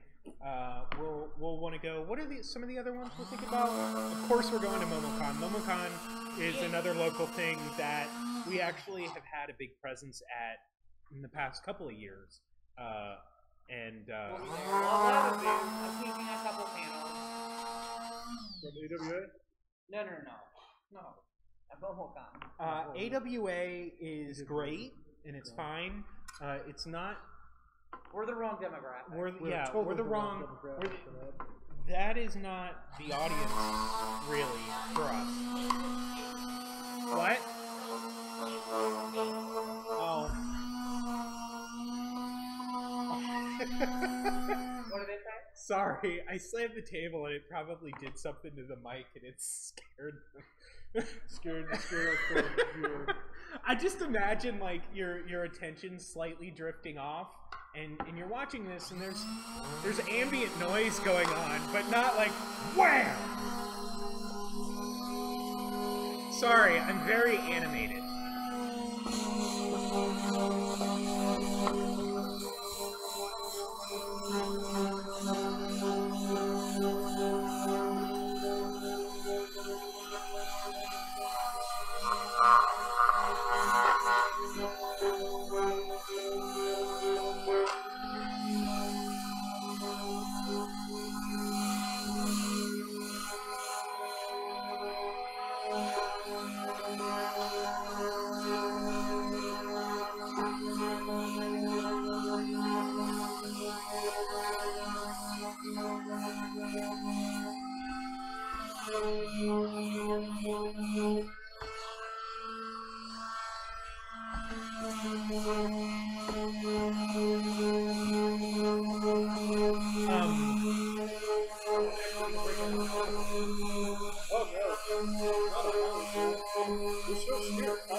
Three at once.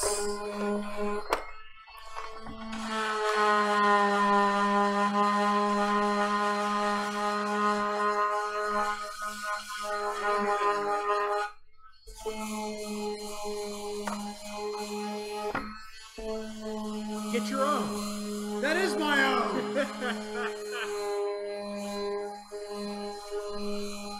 I just need to try and shape the inside of this one. That's fine. I'll get the radical part. Actually, I may just have to get smaller.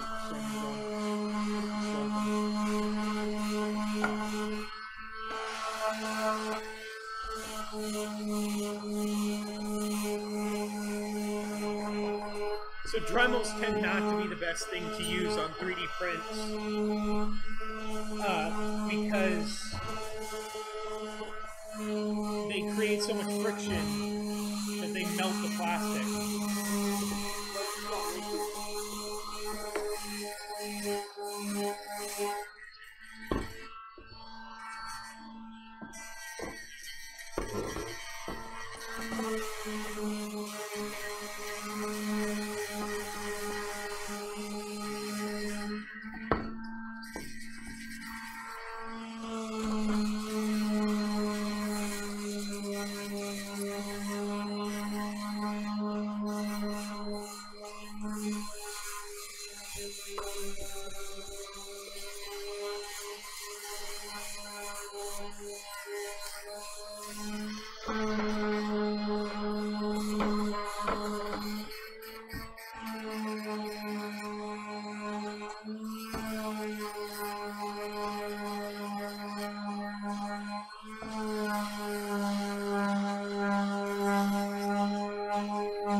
Ready for some spot putting. What do you think right there? Just a little bit right there. I think a little bit of spot put. I think it's too deep for spot putting. Is that? Yeah. I don't know. We got baking soda and do. Yeah, like Up here definitely uses more sanding. Getting in the curve part sucks. You're gonna need to do that by hand. That's what I've been doing. Yeah. I'll do it some more. I'm just looking to see where I need to fill right now. Yeah, I would do super glue and baking soda across the seam. Yep. Bondo's too thick for that. Yeah, That's why I asked about spot putty, because spot putty's a lot thinner. Spot putty you want like that, right? Mm-hmm. Like that is too much for spot putty. I would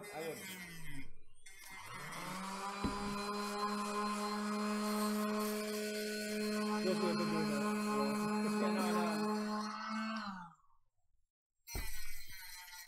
So like that's good for spot putty. That's too deep. Yeah. Spot putty you seriously want like 1/32 of an inch. Like that's the most it can do. Yeah. If you can feel it going in, then that's too deep. But yeah, grab the super glue. It's the two right there. Yeah, get the one that's more messed up, because the thicker stuff. Yeah. And then grab there's a popsicle stick here. You can use it to spread. I got one here. Okay. So you'll put down. So we're gonna show a new technique here. Well, it's for not me. New. Maybe not for you. I'm just saying, this is a tried, tested, and true method that modelers use. It is in a chemical locker. Is Jeff gonna be in frame right here? Can we change the angle of the? Yeah. Probably just a little higher, so he's in. He's in this camera. It's so far out that you can't really see it. Okay. But okay. He's in the camera. Okay, so I'll do one part and you can do the rest, right? Here's what I'm gonna do this.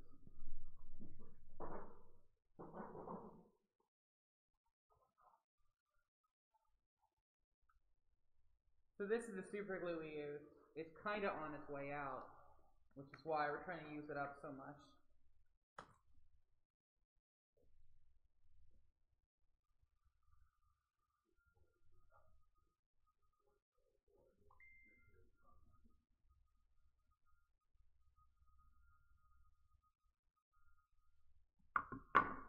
Or it will be totally. Totally. I gotta poke it out. Where's Chicken chicken wire? wire, yeah. It's over there. Big giant reel. I don't cut any off until I really need to. I carry chicken wire because I'm prepared. Okay. Alright, take two. Take two. Let's hope we don't have to go for take three because that would be weird. But yeah, so basically take some cyanacrylate super glue. Works great on ABS 3D prints. That's what we usually use. And like everything else in the world. Yeah, like everything else in the world. Don't touch your fingers to it, seriously. That was definitely way too much, but It's good. It sands, doesn't it? yeah, same gorgeously. So I'm literally just caking it on and then spreading it around like I would a body filler. And again, this particular bottle is On its way. out, so it's kind of way more thick, yeah. I feel like it's thick here in the top. You should see the Bondo. I would not trust it to bond anything, really, but that's not what we're using it for. Yeah. This is basically for body filler. If you look really closely at any of the 3D prints we've been doing, you will see seams on them for the bigger multi-part prints. And for certain ones, it's great to use Bondo because they're really big prints, they have biggish gaps, and it's really much easier to just use Bondo. I'm going to take the baking soda, and this will act as a binding agent for the super glue to cure to something. Because the glue won't really cure like to itself. And then baking soda acts as an oxidizer. It makes it cure like instantaneously, even the stuff that's really old. Huh? The old stuff is going to be gooey for a few minutes. Okay. Because whatever is going on with it is making it not react as well with baking soda. Okay. So, as Elliot said, this will probably take a minute because it's old glue. Yeah. And that's okay because we want to be able to sculpt it a little bit while we're setting it. So all I'm doing is kind of mashing it down. So there it is, covered in baking soda. Yeah. And once it's dry, I can go over it with a quick brush and just knock off. Or Michelle can do it now. But you can see it kind of right there. It's starting to cure, and once it's cured, it's already cured. Yeah. Once it's 100% cured, we trust it. I can sand it a little bit with a power sander, or even just a piece of sandpaper, and it'll leave a nice finish that I can later paint over. Yeah. Yeah. Once the baking soda has cured in the cyanacrylate, like it's indistinguishable from the plastic in terms of how it will sand and how it will accept paint. So the whole issue here is that these seam lines are too deep for spot putty and too shallow for Bondo to really like be of use. So this is a good middle ground. There you go. Why don't you give it a try?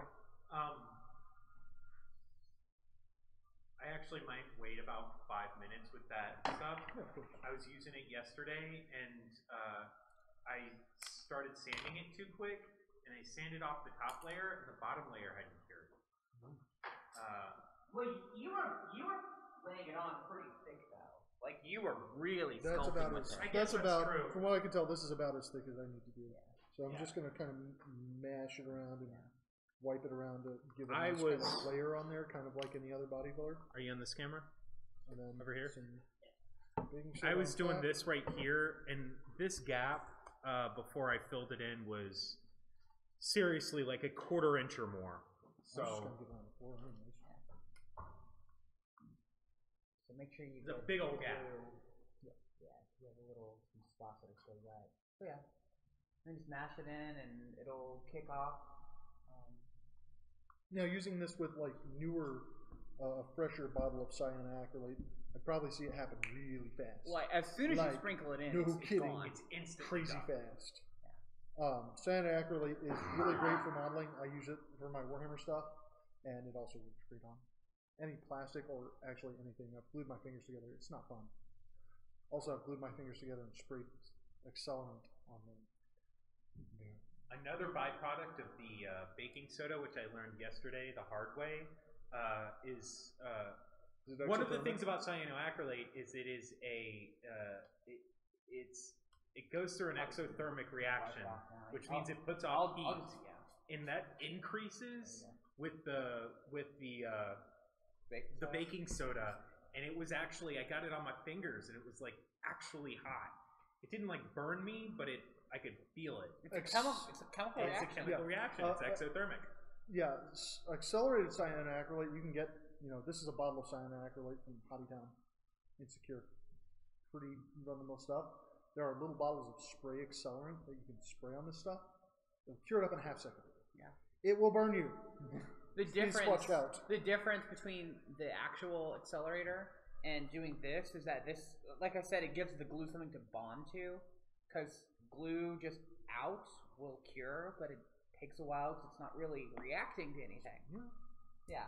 Whereas the baking soda is something for it to glue, right? And that's why it's ideal for this, because you're filling in the glue with an agent, and that's what binds it. It's not just glue. Woodworkers will do very much the same thing.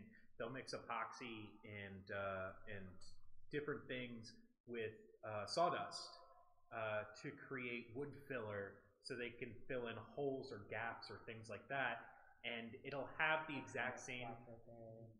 It'll have this exact same effect as this here that you see him doing, in that it fills up the gaps. And when everything's said and done, the end result is indistinguishable from the product you're actually working in, which is ideal. Yeah, once this fully cures and he sands it down, you won't be able to tell. Again, like with the Bondo. Like you can only tell that this was Bondoed because it's a different color. When I put some primer, I can't feel a difference in the ridge. So when I put primer on this, you won't be able to notice, and that's the whole point. You really, really won't. You can see from that finished piece that I was showing off earlier. Unless you come up really close and look really hard, you really can't see this mold line. And honestly, this is not one of my best pieces. Paint-wise, it's excellent. It is so impressive. I'm actually going to. But 3D print-wise, if you came up really close and looked really hard, or you don't even have to look that hard, I can see it and I'm not trying. But there's a mold line right there on the underside. There's a mold line on the top side. Yeah. This one I'm aiming to make it look pretty much like nothing.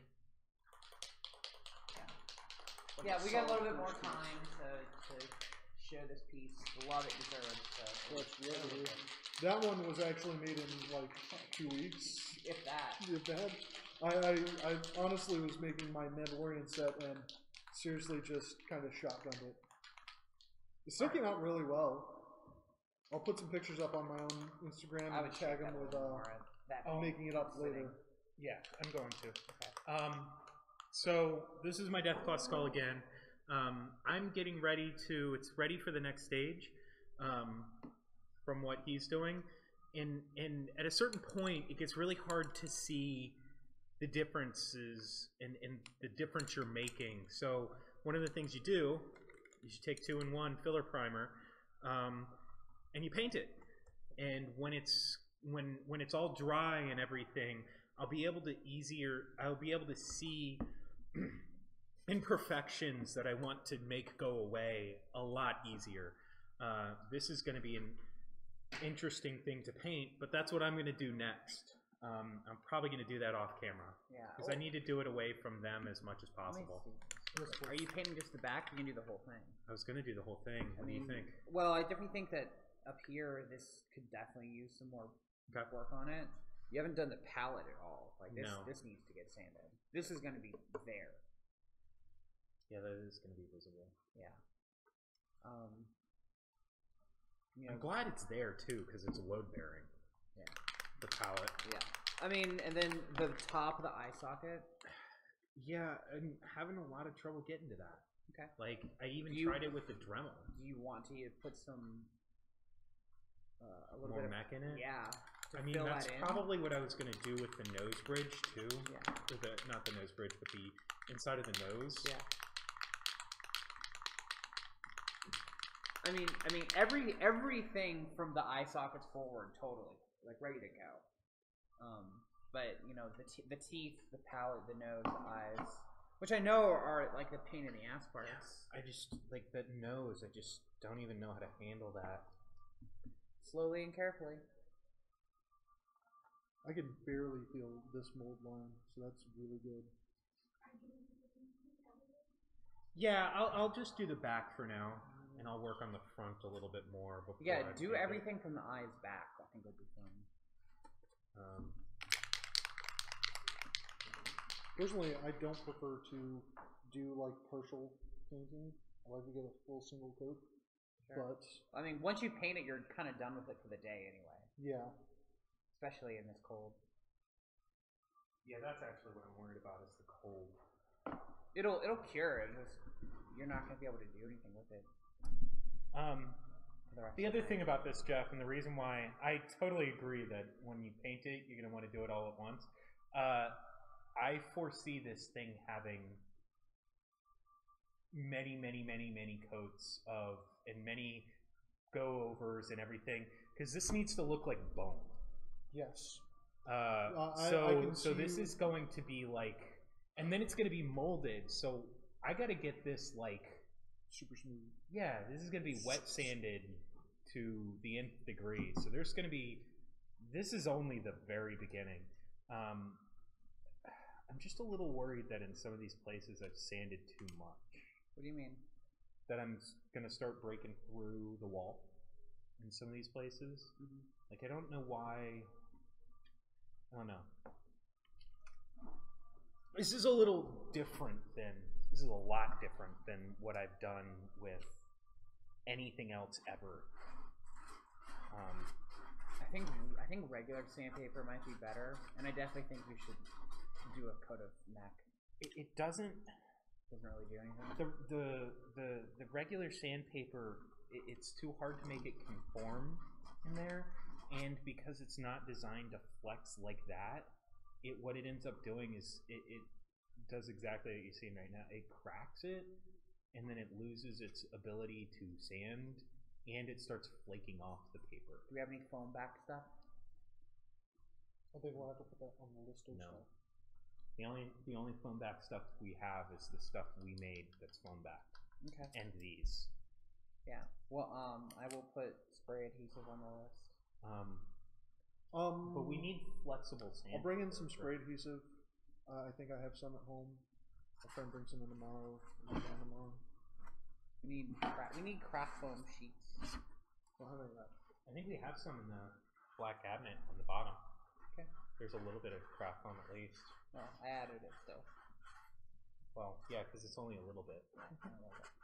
Anyway, so that is using sand acrylate and baking soda for body filling. Which is my new favorite thing in the world. It was your new favorite thing in the world the last time you learned about it.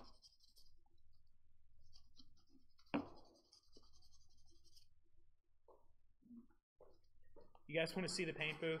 I'll show you the paint booth.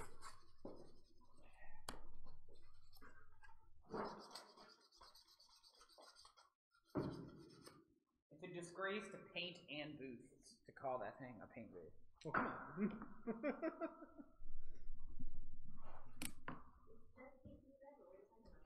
This is a paint booth. This is not a paint booth. This is not really a paint booth, but it works. This is... It's a shop vac box.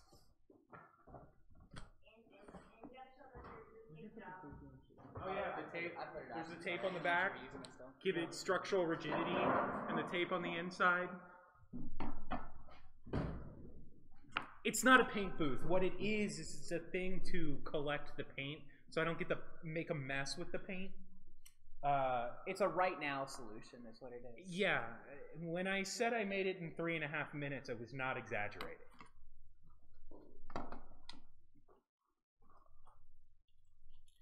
But that's what we do here at Making It Up. We make it up as we go. We needed a thing, and that was the materials that I had at the time, so I made it up. Ding, ding, ding, ding. He said the thing. He said the thing. Ding, ding, I ding, said ding, the thing.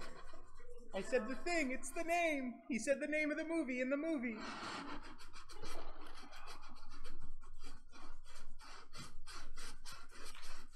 I mean, I know it's a little on the nose, but that's also why the name is great, and that's why I use it. Because we're just making it up.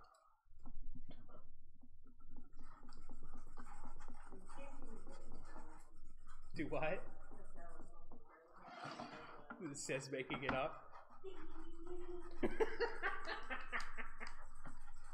By far the worst case of he said the thing was in fucking Suicide Squad. I still haven't seen that movie. You don't need to. And I don't...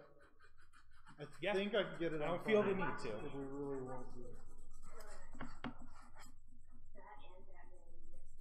Did you watch them at the same time? And simultaneously? It's the only way I could do it. It's the way it was meant to be seen. I don't need to go watch Margot Robbie's ass, the movie. No, you need to watch Margot Robbie's midriff, the movie. Oh, is that what it is? You should mean you see her butt too, but... I mean, I have no problem with her midriff. She's a very attractive woman. Yes, she is. But I don't need the entire point of the movie to be the fact that she's an attractive woman. Suicide Squad? Suicide Squad. The movie Besides, we were literally just talking about. And I can't remember who mentioned this, but you get to see more of her in Wolf of Wall Street, so... That was me. I said that. Yeah.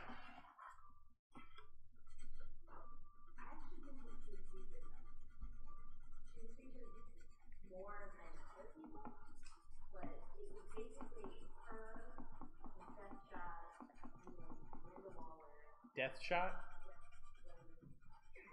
Deadshot. Deadshot. Will Smith. Will Smith. Will Smith playing a character. To me, he is like the least Will Smith in that movie, though. I'll give him that.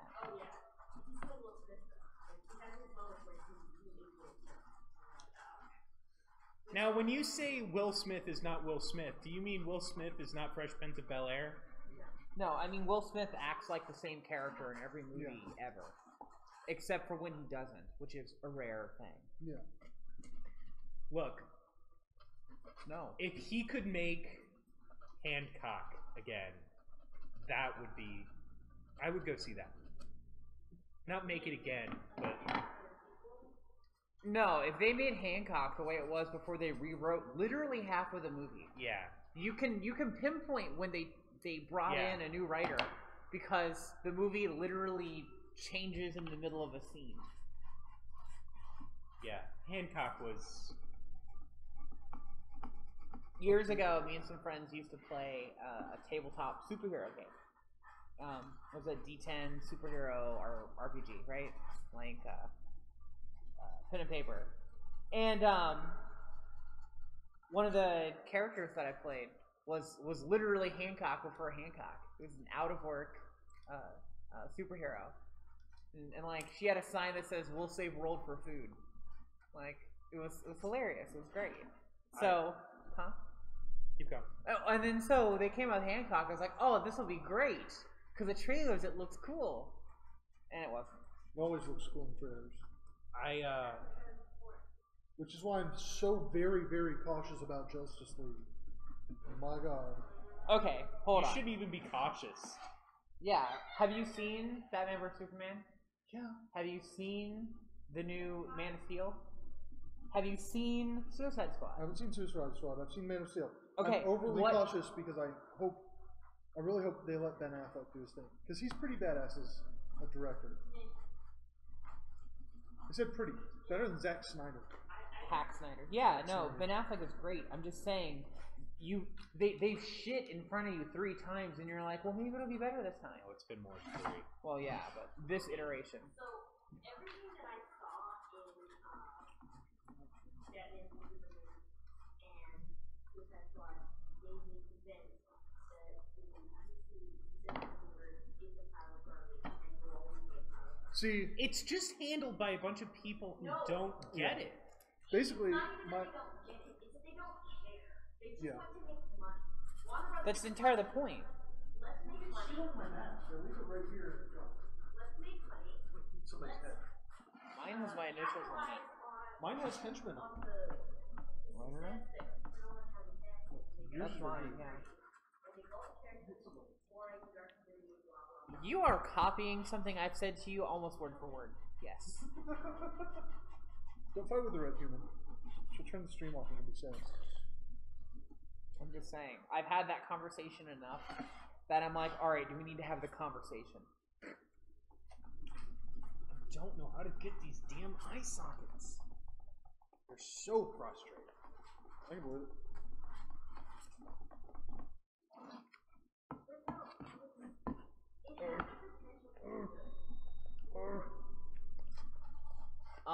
What about using the fixed glue and a paintbrush to put it in really thin and baking soda?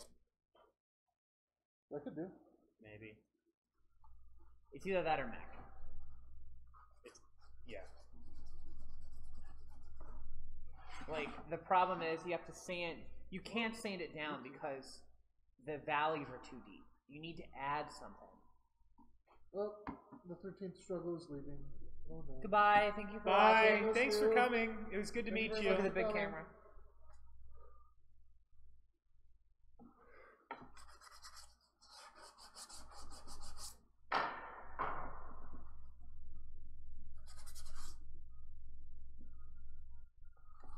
Have I told you lately how I hate recess? I don't know, Stream, has he told us recently how he hates recess thingamajiggers? Maybe. Have I told you lately that I This is hate still you? kind of tacky. Should I let it chill a little bit longer? No, you gotta sand it. Yeah, if it's not, if it hasn't cured by now, Yeah. it's not going to. Just like kind of slightly tacky. Okay. Here's a little closer. Maybe. Maybe a little bit. It's not terrible bad. It's just like residue sticky. Yeah, Maybe. probably fine. Yeah.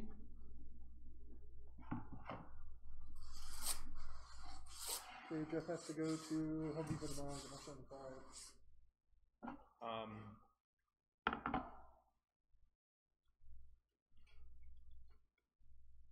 You want to do 9?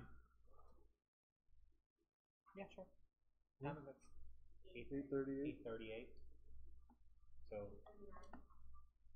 I figured 9. Give us enough time to clean things up, and I would like to get started at 6, and we got started at like 6:15. So We're getting there.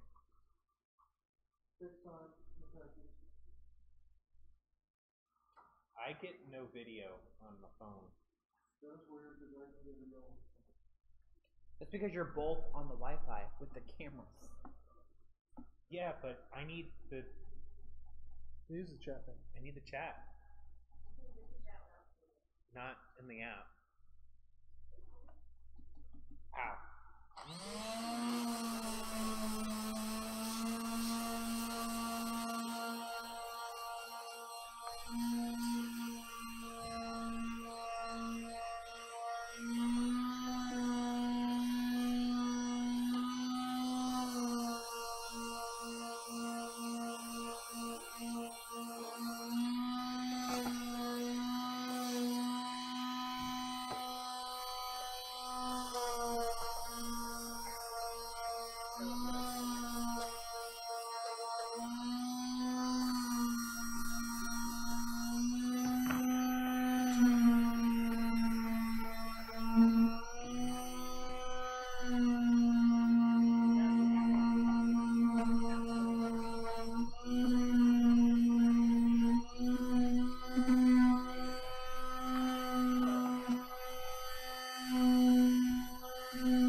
No, it's like all things in life. If it's not immediately obvious, I give up.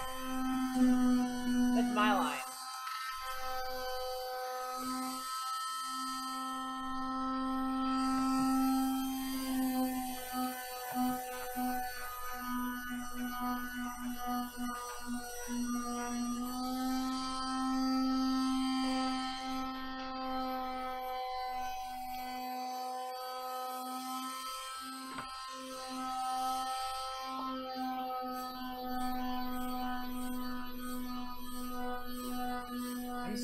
considering cutting off the back of the eye orbits.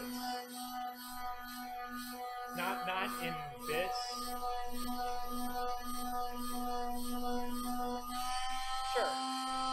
But in the final product. Sure.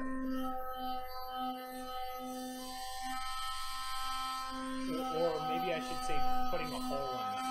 Yeah.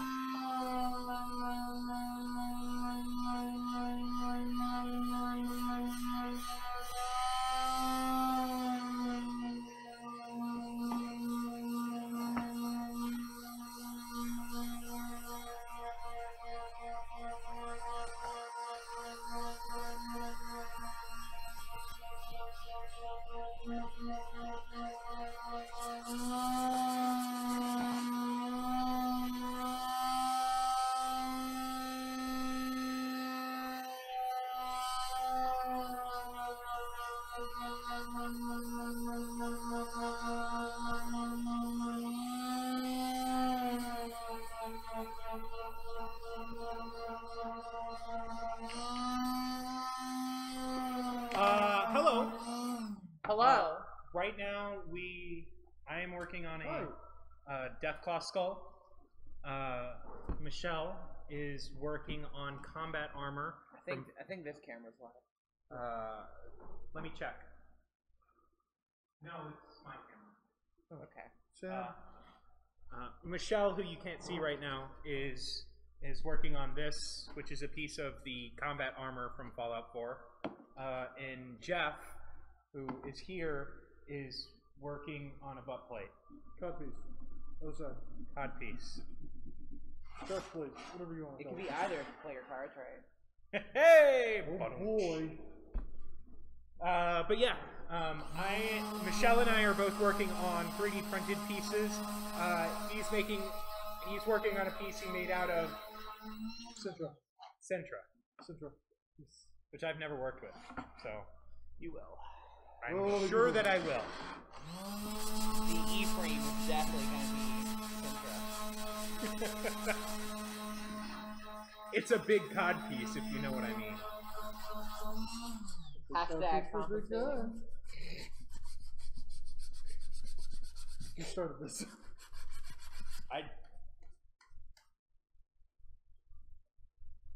I wish you had audio, because I have no idea how to pronounce that name. Whoa! I don't know. Spell it for me? U-W-A-U. Yep. U-W-A-U. We were actually just talking about craft foam before. We actually need some for stuff.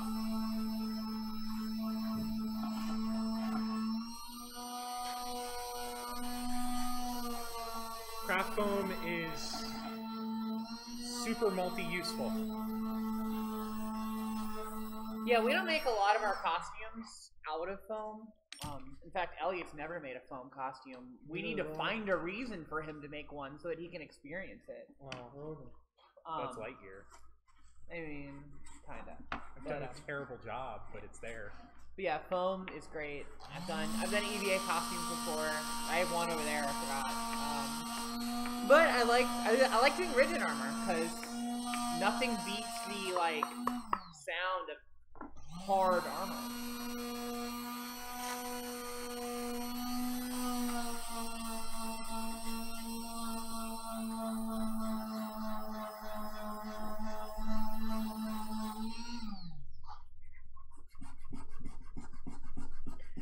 Yeah, and we also like working on big things. This Deathclaw skull, if you can believe,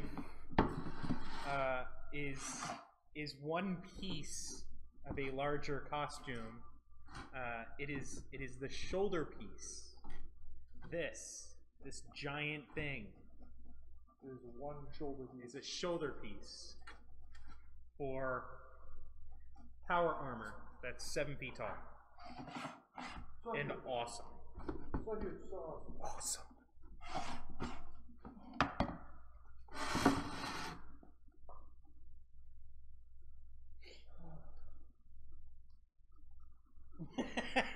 We like them big.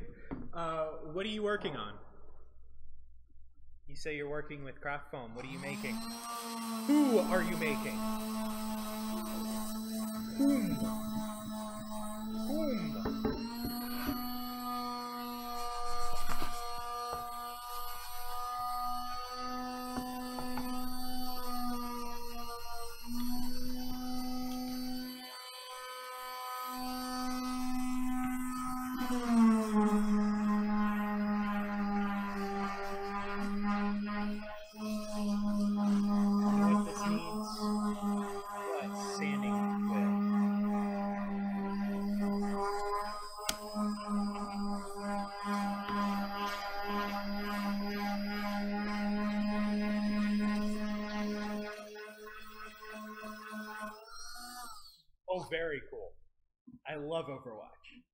Good yeah, choice. Pretty cool. Were they making? And we make our living being in over our head.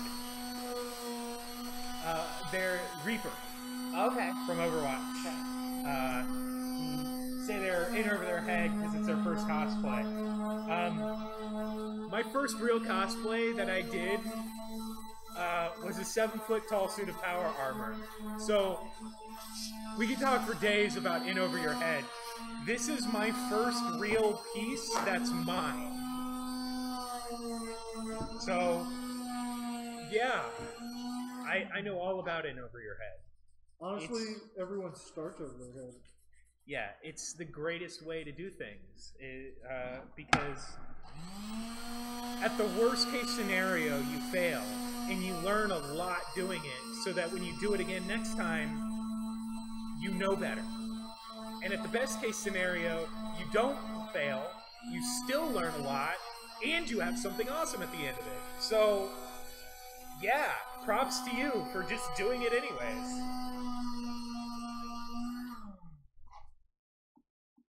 That's cool. That's totally cool. Yeah, Reaper's a cool cosplay. I think Bill Duran, I don't think he put plans up or anything, but he has a video where he makes the Reaper's mask, and he does an amazing job with it. It's so good. I really want to do a Reaper cosplay, but I want to do that fan art where it's Reaper, but in like a Lolita dress. With the mask and the guns, it's fucking Reaper. Adorable. Yeah. All in like pinks and pastel in white. Yeah. I would love to do that. That's the way to live. Do it or screw it. That's the way to go.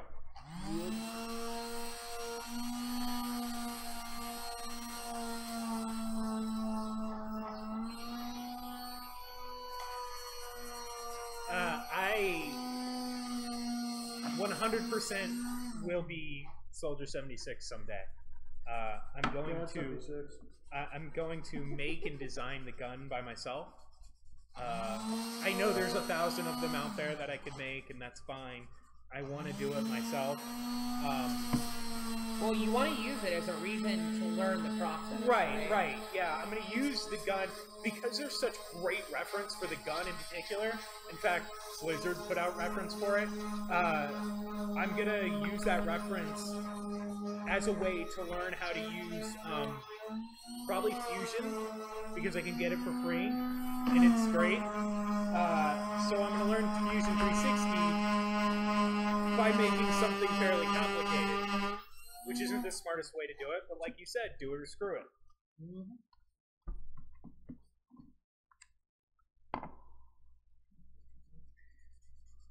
You'd be surprised, if you think about it, how much you can do for next to no money. Honestly, seriously. You say that as you're holding a handful of 3D prints in your hand. This skull to print probably costs about $40 to $60. The printer it was printed on, however, cost $2,500. But was not paid for. None of that. It was a demo model. All right. You got a demo so you could review the TAS 6.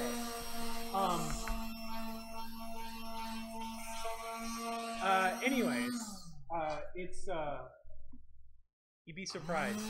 Get a little clever. I tell you what, one of the things you really should check out is check out Bill Duran. He makes a lot of. Stop watching us. Go watch someone else. Well, not right now. After the stream, Bill Duran makes a lot of stuff out of EVA foam, and EVA foam is super cheap. Actually, you can buy a giant pack of floor mats at your local hardware store for $20, which isn't too bad. And you can watch him make everything. He's made guns, knives, whole suits of armor. In fact, one of the things that was originally known for was a whole suit of armor, which he made out of floor mats, and it's amazing looking. The stuff he creates is incredible. He actually has a stream on Tuesday It's over now, but it starts in the middle of the afternoon. I think it's 12 Western U.S. I think. Anyways, I'm a big fan of his, and he makes some really cool stuff out of foam. You should look into that. You're using craft foam already, so you have some familiarity with the stuff to use anyway. But yeah, if you're using foam, you don't need expensive tools. You need some sandpaper, and you need a knife, and you need some foam. And then you need some time and determination. And some glue, maybe. Glue's good. Glue, yeah, you'll need glue. Do you use hot glue, or do you use super glue?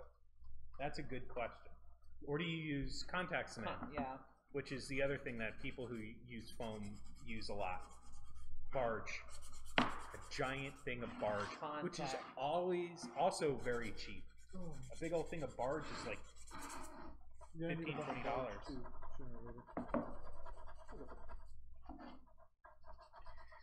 That's really, really, really, really hard to do. What is? Getting an angle cut. Yeah, it's a nightmare. Bill actually has videos specifically about that. How to get the right bevel or angle when you're cutting. So I can, as long as we talk about foam, I'm going to be talking about Bill because he's awesome and that's what he does, and he does a great job. The other thing you can try and do is you can sand the corners off to be flat in the angle that you want. Using like a sanding block. If you don't, well, not even that. If you don't have a Dremel, get a Dremel because you can Dremel foam too, and that works really well. The EVA, the thicker stuff. There are like angle cutting knives and shit like that. I don't like them, and I don't recommend them, but I don't use foam a ton. So. And Bill doesn't use any of that stuff. Yeah. He uses a long, sharp X-Acto knife, a retractable X-Acto knife, like you can get anywhere. That's what he uses, and he gets great results. All it takes is practice and being willing to fuck shit up once in a while. Basically. Yeah, a good Dremel is kind of indispensable. Especially if you're going to work with foam, I don't know. That might be your good big investment. A good way that I think a lot of people think about doing getting tools for this hobby is you get a tool to do a job, and then when that's done, you look at your next job and you get the tool that you need to do that one. And the Dremel is definitely one of those things you can't go wrong to get a good Dremel. You can probably get one used online. Yeah, maybe check Craigslist, but you gotta be worried about them. They do die, especially if they get used heavily. The one that I have, I inherited from my stepdad, and like it's from the 80s and it looks old, but that means it'll last a while. So the new ones are fine. But yeah, like I always say that the two tools that I use constantly are a bandsaw and a chop saw, but I do props. But aside from that, totally get a Dremel. Like a Dremel is something that I use on every part and every step that I don't even like think of it. It's just an extension of my hand. Yeah. And these sanding twigs. Yeah. Because sanding twigs. Because sanding, oh my god, the sanding. If you have an aversion to sanding, get out now. Freaking guillotine. Those make really good, nice, clean, 90-degree cuts. Other than that, yeah, you can chop people's heads off. Chop a watermelon in half. What?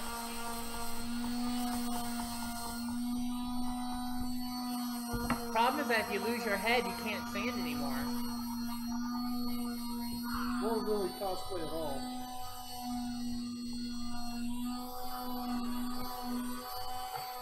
It's the train!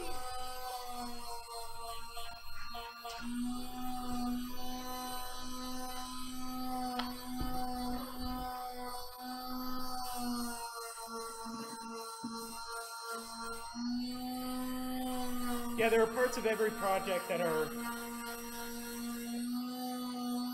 not the most fun, but the end result is amazing. And So- like wearing something that you made is a feeling that's kind of indescribable. So, did you say this is your first costume that you've ever made? Is that right? That's what they said, yeah. So you don't know the shit. Right now it sucks, right? Like, it's just work, and you feel like there's no payoff, and you have all this stuff in front of you, and you feel like you're not, like, getting anywhere. And there's gonna be a point before the end where it goes from all of this stuff to the costume. And it's different for every costume you make, but you're gonna have this realization that you have the thing, and you're almost done. Like, look for that moment. Don't give up until you feel it, and you will. Trust me, and it's amazing. Yeah, it's intoxicating to say the least, and that's not an exaggeration. It's not flowery. It is literally, it's indescribable. Every project is chasing that feeling again, right? Of when I don't quite have it done, but there's the thing I've been doing all this work for. That's a literal description of addiction. Yes. You're always chasing the first one. Yeah. But every time is good, and every time is different, because everything that you build is different. Unless you build the same thing over and over again. Like Rachel. Who has been making the same costume. She's completed it a couple times. She's made the alien from Alien. And I think she's on her 3rd version of it now. One day she'll make something new. She's good at what she does. Yeah, making an alien.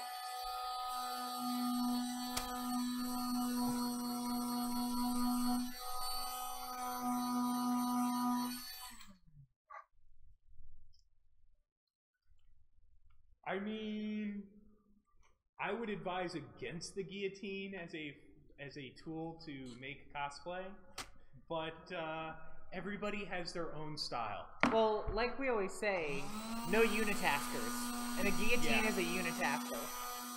Yeah.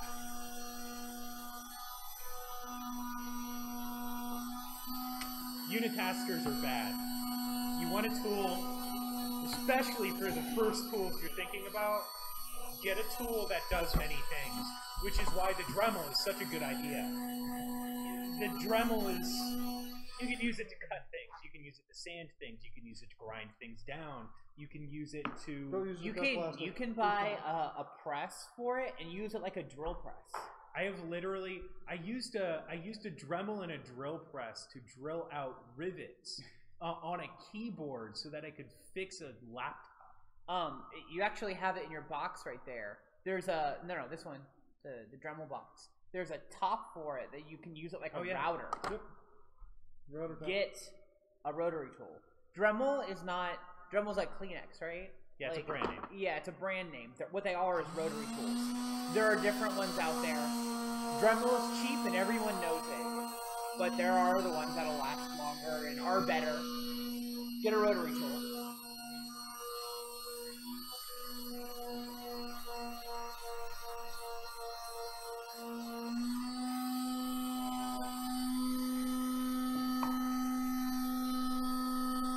Yeah, I don't know what to tell you about the not spending more money. I tell myself that all the time, and here I am. So what I've done is I'm trying to create a brand and an online show and online content so that I can eventually get people to give me money so that I can do more of this. Because like you, I don't have more money to spend on it. A friend of mine was like, explain your hobby really badly. And I told him that I turn money into plastic in arguments, which I think is accurate. I mean, that's actually not wrong.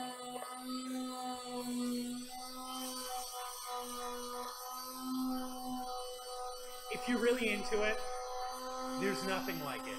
And the feeling you get when everything comes together, especially when you've had a really hard time getting it to that point, is so worth a little extra money and a lot of extra time and a fuck ton of dust and whatever else it takes. Because so much dust. Because you're gonna go to a con or an event and you're gonna be dressed up in your Reaper. And people are gonna stop you and want to take their pictures with you. And they're gonna want to take pictures of you. And they're gonna tell you how awesome you are. And we're telling you that you're awesome. And like, there's something else that's more than that. So one of my first costumes I ever built was a 7-foot tall suit of power armor from Fallout 4. And I wore it. And I'm on the floor. And I'm wearing No. Not just that. You didn't want to wear it. I had to convince you. It wasn't that after 7 months. It wasn't to wear it. It wasn't that I didn't want to wear it. It was that I didn't understand what it meant to wear it. And I put this and we thing were on, tired, and we were upset and frustrated. And because this project, especially at the end, could not have gone worse. It literally could not have gone worse. Everything went wrong at the end. We were still trying to get it done during the event that we wanted to have it for. Which I refused to do under normal circumstances. It was a nightmare. I cannot tell you how stressful it was. And, like, I put it on, and I'm on the floor, and I'm surrounded by literally thousands of people. And people walk up to me, and they'll bump into me, and I'm 7 feet tall in this terrifying, like, opposing suit of power armor. That is a wearable tank. And the look on people's faces. And I had this realization that the reason why one of the reasons why people go to Dragon Con, which is the event we went to, is to see this. And for the first time, I'm giving other people the experience that I love. And that thought is incredible. It's so powerful, and it feels so good. So, if you're into this, do yourself a favor and don't give up just because it's hard. Because it's hard, and everybody runs into the same thing, and it sucks, and I know. But you'll be fine, and we're proud of you. Yeah.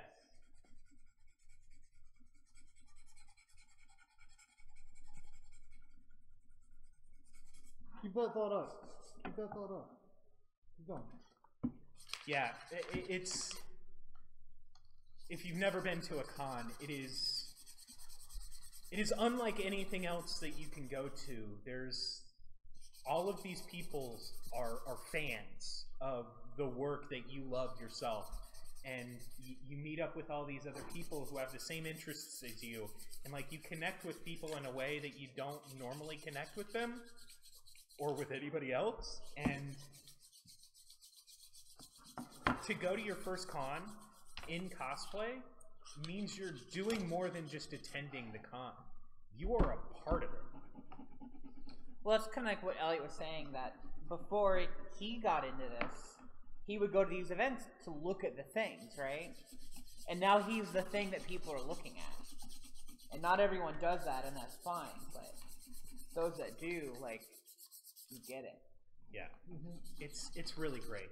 And it's not about being the center of attention. It's like I said, it's you're giving the experience to these other people that they came for. It's what they want. It's why they paid the money to go to this con. They want to see other people who are there, who are fans like you, to make whatever it is that they're making.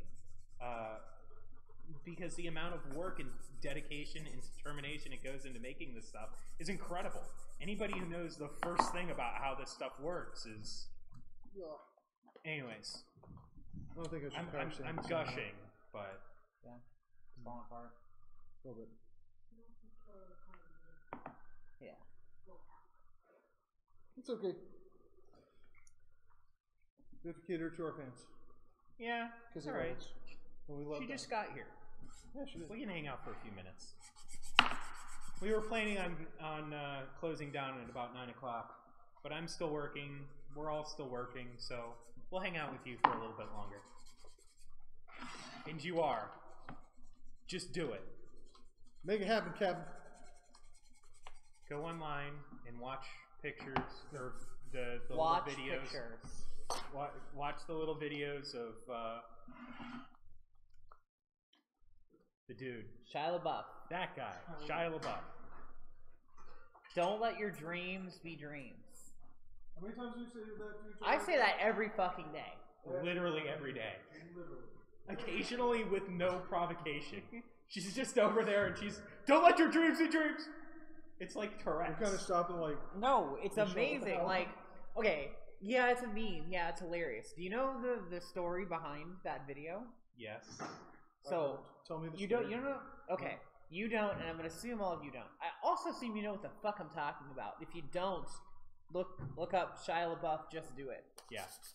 So, he was teaching a class or something at some film school, and the students wrote like one page for him to act, and you know, it was a writing class or whatever, and one of the students wrote the most ridiculous bullshit, which is you see in the video, and he's just like screaming at the camera, you know, saying, "Do it! Just do it! Do it!" And he says a bunch of other shit. He says, "Don't let your dreams be dreams." What's the other one? Yesterday you said tomorrow. A bunch of stuff like that, like really cliche, like inspirational stuff, but it was just over the top and hilarious. And yeah, it's over the top and hilarious, but don't let your dreams be dreams. So I say that. Soccer account with your girlfriend who's going to be Silver 76 and going from Illinois to Washington. Yeah, no, it is totally scary. My first con was terrifying, and I went by myself. I want to know both of you. Yeah. Because I want to be Soldier 76 so bad, and I just haven't made the time to do it. Yeah. But like... But, honestly, as far as I'd like totally hang scary out with cons go, don't worry about it. It's gonna be great. You're gonna have a wonderful time. Just come into it thinking it's like Disney World. You're not gonna see everything.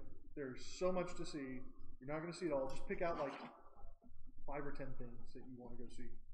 If you haven't already, you should look at our social media and follow us so that we can follow you and see the stuff that you're doing. We can see the stuff you're doing and everything. Because like Elliot was saying, he really wants to do Soldier 76 stuff. So bad. We'd love to see stuff that you're doing and connect like that. Oh, this is getting more smooth. Thank God. This side is getting all nice and smooth. This side is freaking tangled doom. It sucks when you go a little overboard on the Fondo. You just waste time is all it really is. Yeah. You definitely want to do thin passes, like I was doing that kind of a bad example because I'm really building up, but you can always add. Yeah, you can always add more and take away more, but I kind of want to stop adding more. Yeah, what you really want is to add really thin passes and add as you need. So, do you remember what those girls' names were who did Reinhardt? Egg Sisters, I think, is their online handle. I can't remember their individual name. Caitlin, I think, was one of them. Yeah, I can't remember, unfortunately. Oh no, I was going to say they were at Dragon Con, and there's these 2 girls, neither of whom are above 5 feet, who made the one that did the giant Reinhardt, epic, gigantic Reinhardt. It was the Blackheart skin. Yeah, and it was awesome. Incredible. It was awesome. But I saw them when they were taking apart, and I had a conversation with them, and it was hilarious because the woman that's inside of it, again, yeah, she's like 5'1", like she's itty bitty, and like when she's on the stilts, she's my eye level, and this costume is 7 feet, and it's just adorable seeing how all of that got put together. And they drove halfway across the country to bring that to Atlanta. So, you're not alone. You won't be the only person driving long distance to be there. You are going to a place where people want to see are inherently nerds. So, and it's so have they never been to a con at all? Never been to a con. Okay. This is their first con. You're gonna go there and you're gonna be there. You're gonna be in costume. You're gonna be meeting people, and you just talk to whoever, and you're gonna feel like I found it. Yeah. Right. It'll be fun. It really will be fun. God, it'll be so great. Trust us on that.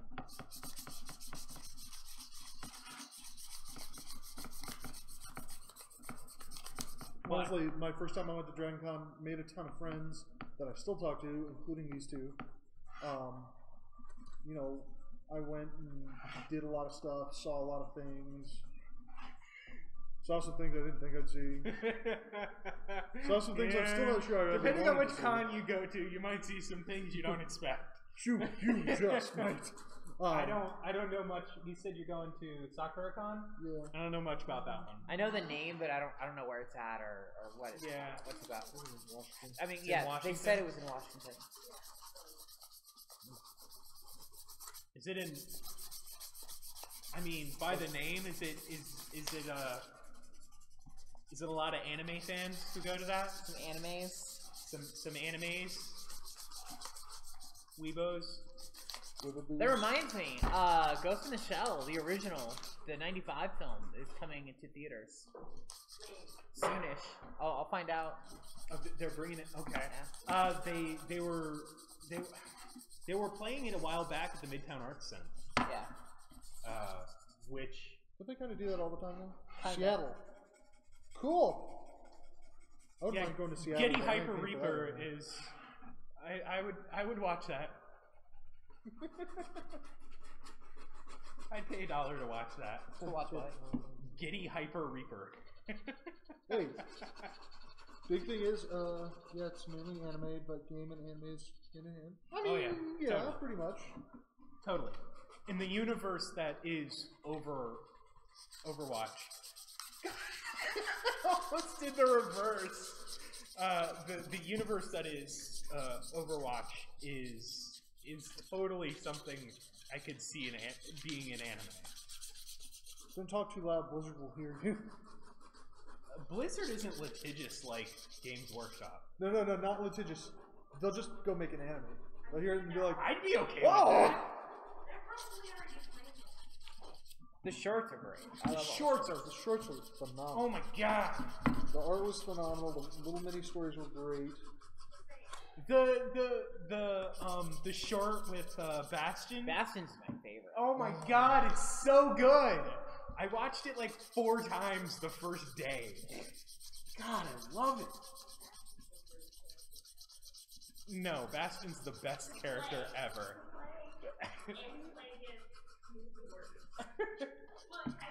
Yeah, an Overwatch movie would be awesome. When the first one came out, like Please let them do it better than Warcraft. Please let them do it better than Warcraft. When the first one came out, Warcraft I went to everybody I knew and I was like, you need to sit down and you need to watch it. Watch it.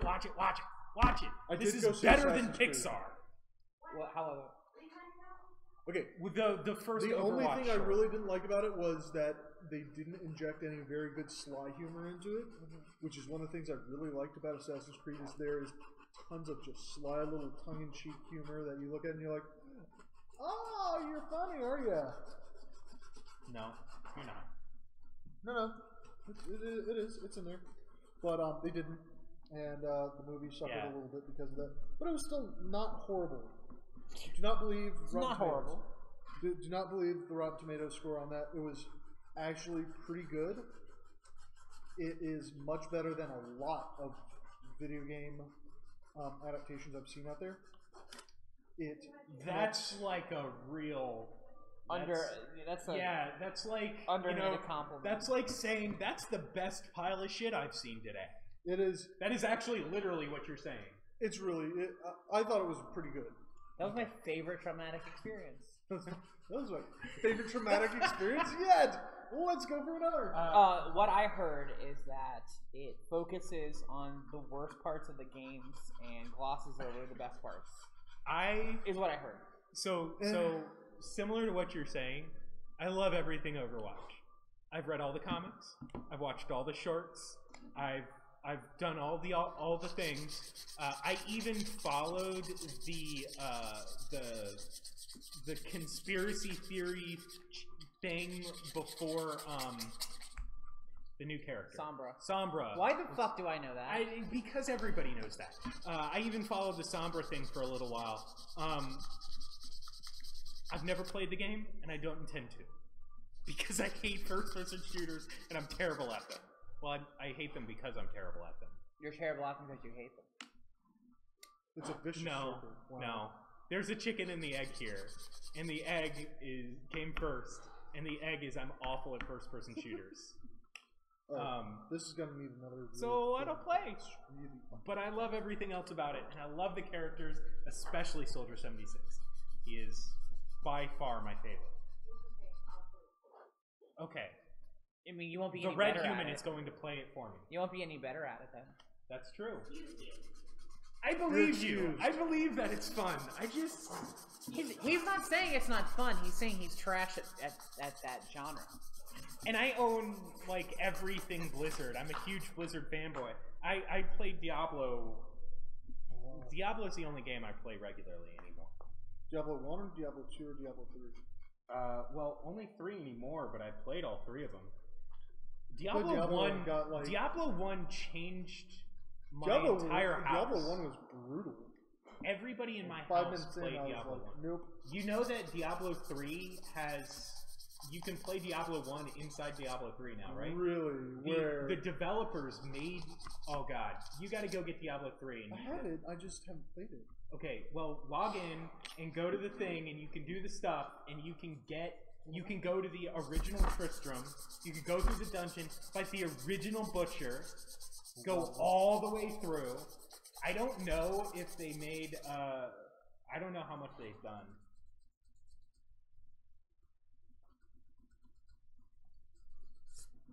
I don't have my laptop on me, so I don't have it for chat. I'm doing it off my phone, which is awful. I don't suggest it. But we do have the red human. But we do have the red human, so throw up a link. Link to what? Something. Google.com. Is this safe? Okay, Google. Turn off. Oh god. Have I ever shown you the video where some guy was trolling on Xbox? Mm-hmm. He was playing whatever game, but he was fucking with people, right? And he changed his name to be Xbox Turn On. And people would be, people were like, God, what is wrong with you, Xbox Turn Off? No! Because it would prompt them to for the Xbox to turn off, they'd have to tell it no. It's hilarious. That sounds cool. It's like my favorite trolling of all time. No, I see it. We see it now. What is it? No, this is totally a thing. Art. It's one of those. Diva is about the gremlin out. I cannot believe Nick said that shit today. What? I don't want to. No, we don't. No. We don't want to say this on stream. After we put the kids to bed. It was. I don't think he realized what he was really saying. Growing up in the South. Growing up in the South. That's pretty bad. I should know. I grew up in the South.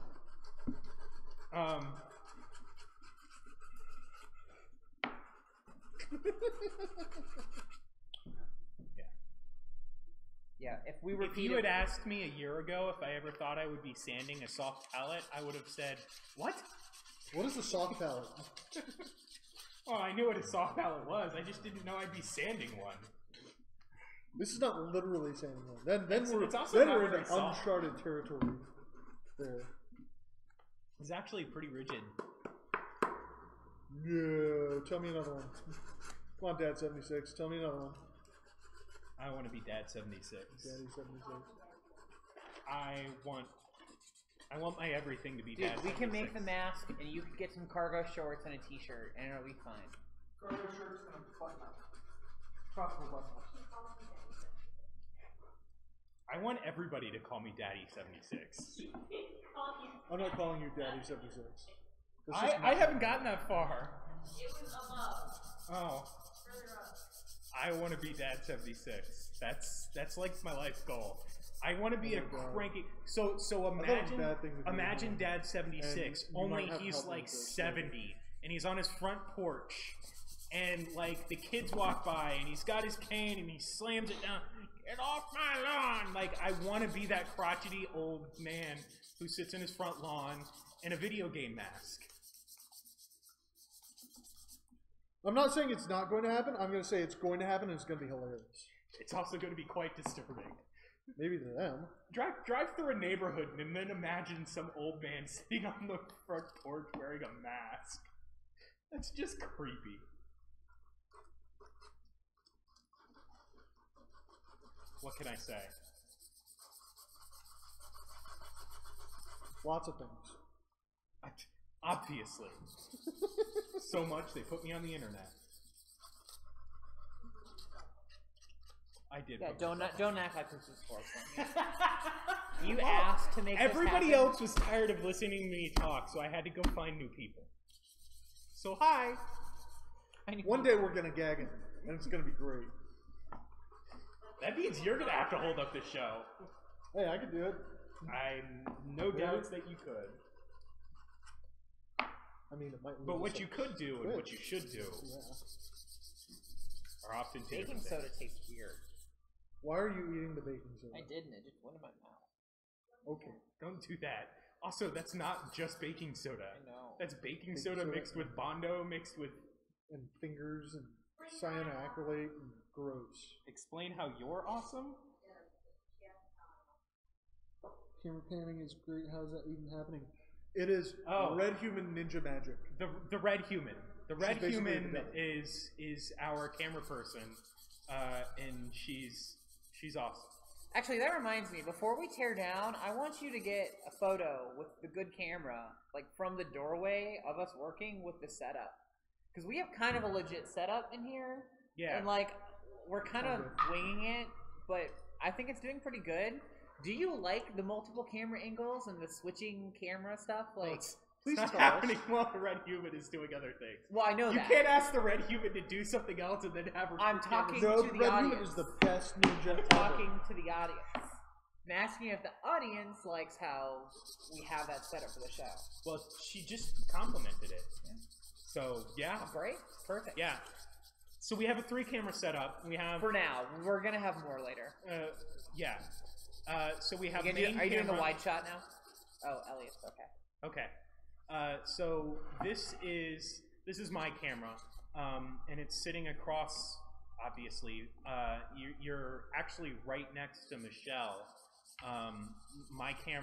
Michelle's camera is right here. If you're familiar with a typical reverse shot setup. Yeah, it's the same thing.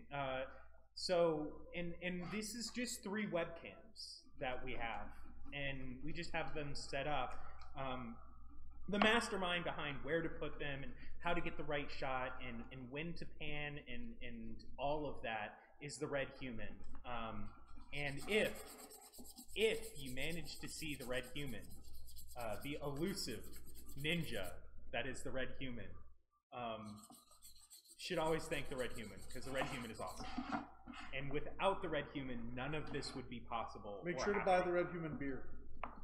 She doesn't like beer? Yeah, I've had to get her into beer. I don't know, what does the Red Human like as far as alcohol goes?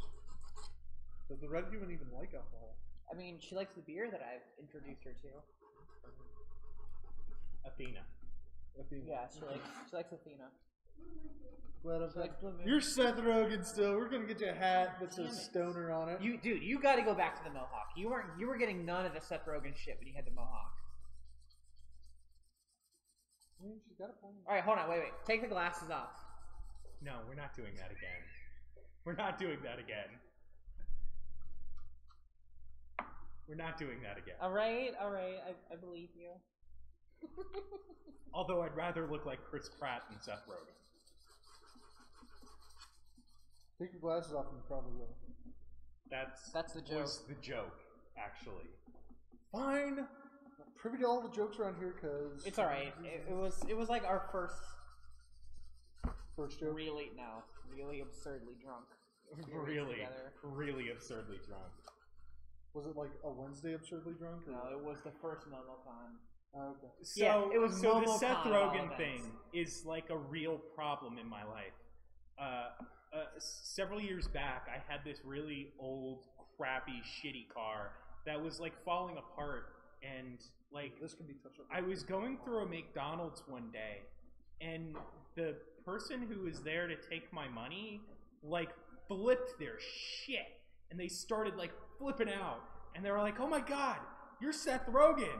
I was like, Seth Rogen wouldn't be in BFE nowhere, Georgia, in a shitty car ordering fucking McDonald's. What is wrong with you? Yeah, people think I look like Seth Rogen. I came first. I actually don't know if that's true. How old is Seth Rogen? He's a little bit older. I think Seth Rogen's older. He a couple years older. I would say mid-30s. Okay. I'd be surprised if he's younger than you. By like more than a year.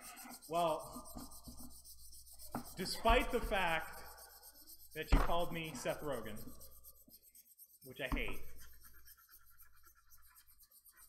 I hope that you continue forward with your cosplay.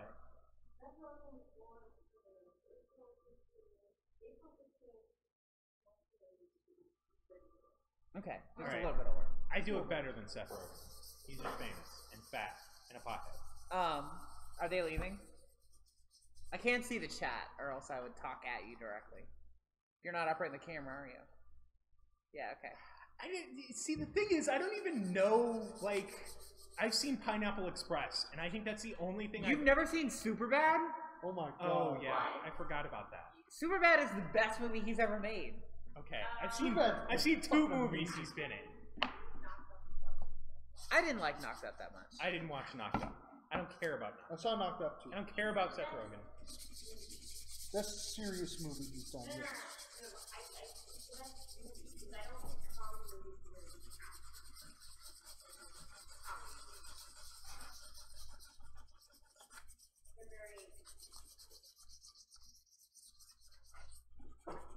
I don't. Okay. Comedy can be art like everything else. Just because we've lost that art doesn't mean that it can't be. He's got a point. Correct. Anymore. Most movies aren't. But the hard. words anymore are really important.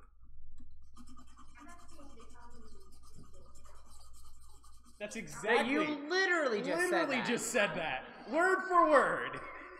Can we get a rewind on that? No, you can't. Not now. Instant replay? I don't know how much you can hear of the Red Human, but she's talking nonsense. Yeah, just, you know. Straight nonsense. Like on Charlie Brown. That's really all you can imagine coming from that side of the camera. You're excused. I'll keep that up.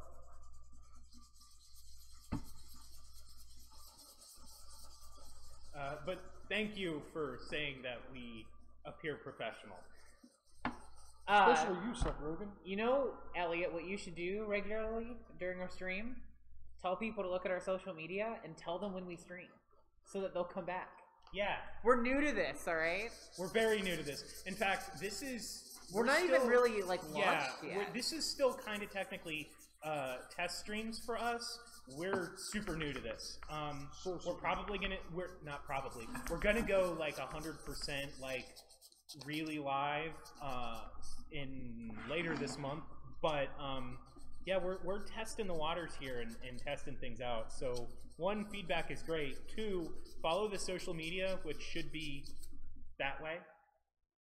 Up there. It's all making it up everything. And there's also Overworld Designs, which is Michelle, which is not up there. But we should make overlays for that shit, though. We should. And we will. But Overworld Designs, and this guy apparently is named himself Overworld Minion. Henchman. Overworld _ henchman on Not Instagram. Minion. Yeah, I put stuff up there once in a while. Yeah, we'll It's kind of something. But we're gonna work out social media stuff. Our streams are going to be every Tuesday from about 6 to 9 in general. And then every other Saturday, we're going to do a full day stream where we have a big project that we're going to work on the full day. This Saturday, we're going to be working on the shop. Yeah. Excuse me. We're going to be working on the shop itself. So this is my workshop, and we've been building out infrastructure in here the past month or so. Like Elliot designed the table that we're at, and I don't know if you can see them in the wide shot, but the workbenches. Okay, yeah. So we have like other workbenches in here. We're going to be putting some storage on the walls. So he's designed that. We're going to be building that, putting that together on Saturday. So Saturdays, yeah, are long builds where we're usually starting and completing one big project. So we'll be there all day long. Last Saturday we streamed. We got here at like 1 or 2, and we went until almost 11. I think we started streaming at like 1 or 2. Yeah. We got here at like noon. Yeah, but we had to unpack and everything. Yeah. So generally speaking, Saturdays are going to be between 12 and 1 till when we're tired. And that's a long time for us. Like she said, we streamed for probably 10 to 12 hours last time we were on a Saturday. Another thing that we're going to be doing, our shop is actually in the middle of a 75,000 square foot warehouse that's filled with a whole bunch of other artists who do all sorts of other stuff. And we want to get them in here so that they can talk about the stuff that they do, and because art is cool, and we want to see what everybody does. And we do this, and we do this pretty well, I think, actually. So we want to introduce people to other things. I haven't quite figured out whether that's going to be best. I think that's going to be mainly the Tuesday streams coming up is when we're going to have people on, and we'll try and do kind of a loose type of interview thing with them, so people can get to know the other artists that are in the area. Corner set up? Yeah, when we set up a lounge. Yeah, we're going to have a lounge set up where they can sit and hang out and have a couple of comfy chairs in the shop, and it'll be pretty cool. Yeah, we're in Atlanta, Georgia. We're right in the middle of Atlanta, Georgia right now. So, yeah. So you should come watch us more. Follow us on all the social media. Follow us on Twitch. You'll get updates as to when we're going to do stuff. So, and we do lots of stuff. Yeah, like right now, tonight we're working on cosplay stuff because we have that. Earlier, I have one of my 3D printers that I was going to work on and realized I didn't have quite what I needed, but we're going to be building 3D printers. You do woodworking and furniture stuff. You know, it's mostly been shop stuff, but we've talked about making a table to do board games on. So we're going to build that eventually. Yeah, we're going to do some leatherworking stuff. Yeah, we're doing wallets and, whatever the hell. Exactly. So right now we're working on cosplay, but Elliot is a maker. I identify as an artist, but Elliot's a maker, and he makes anything. So. Anything. For the love of God, just give me something to make. I just, and it's funny, I only really got into this world, so to speak, about 2.5 years ago. And it was,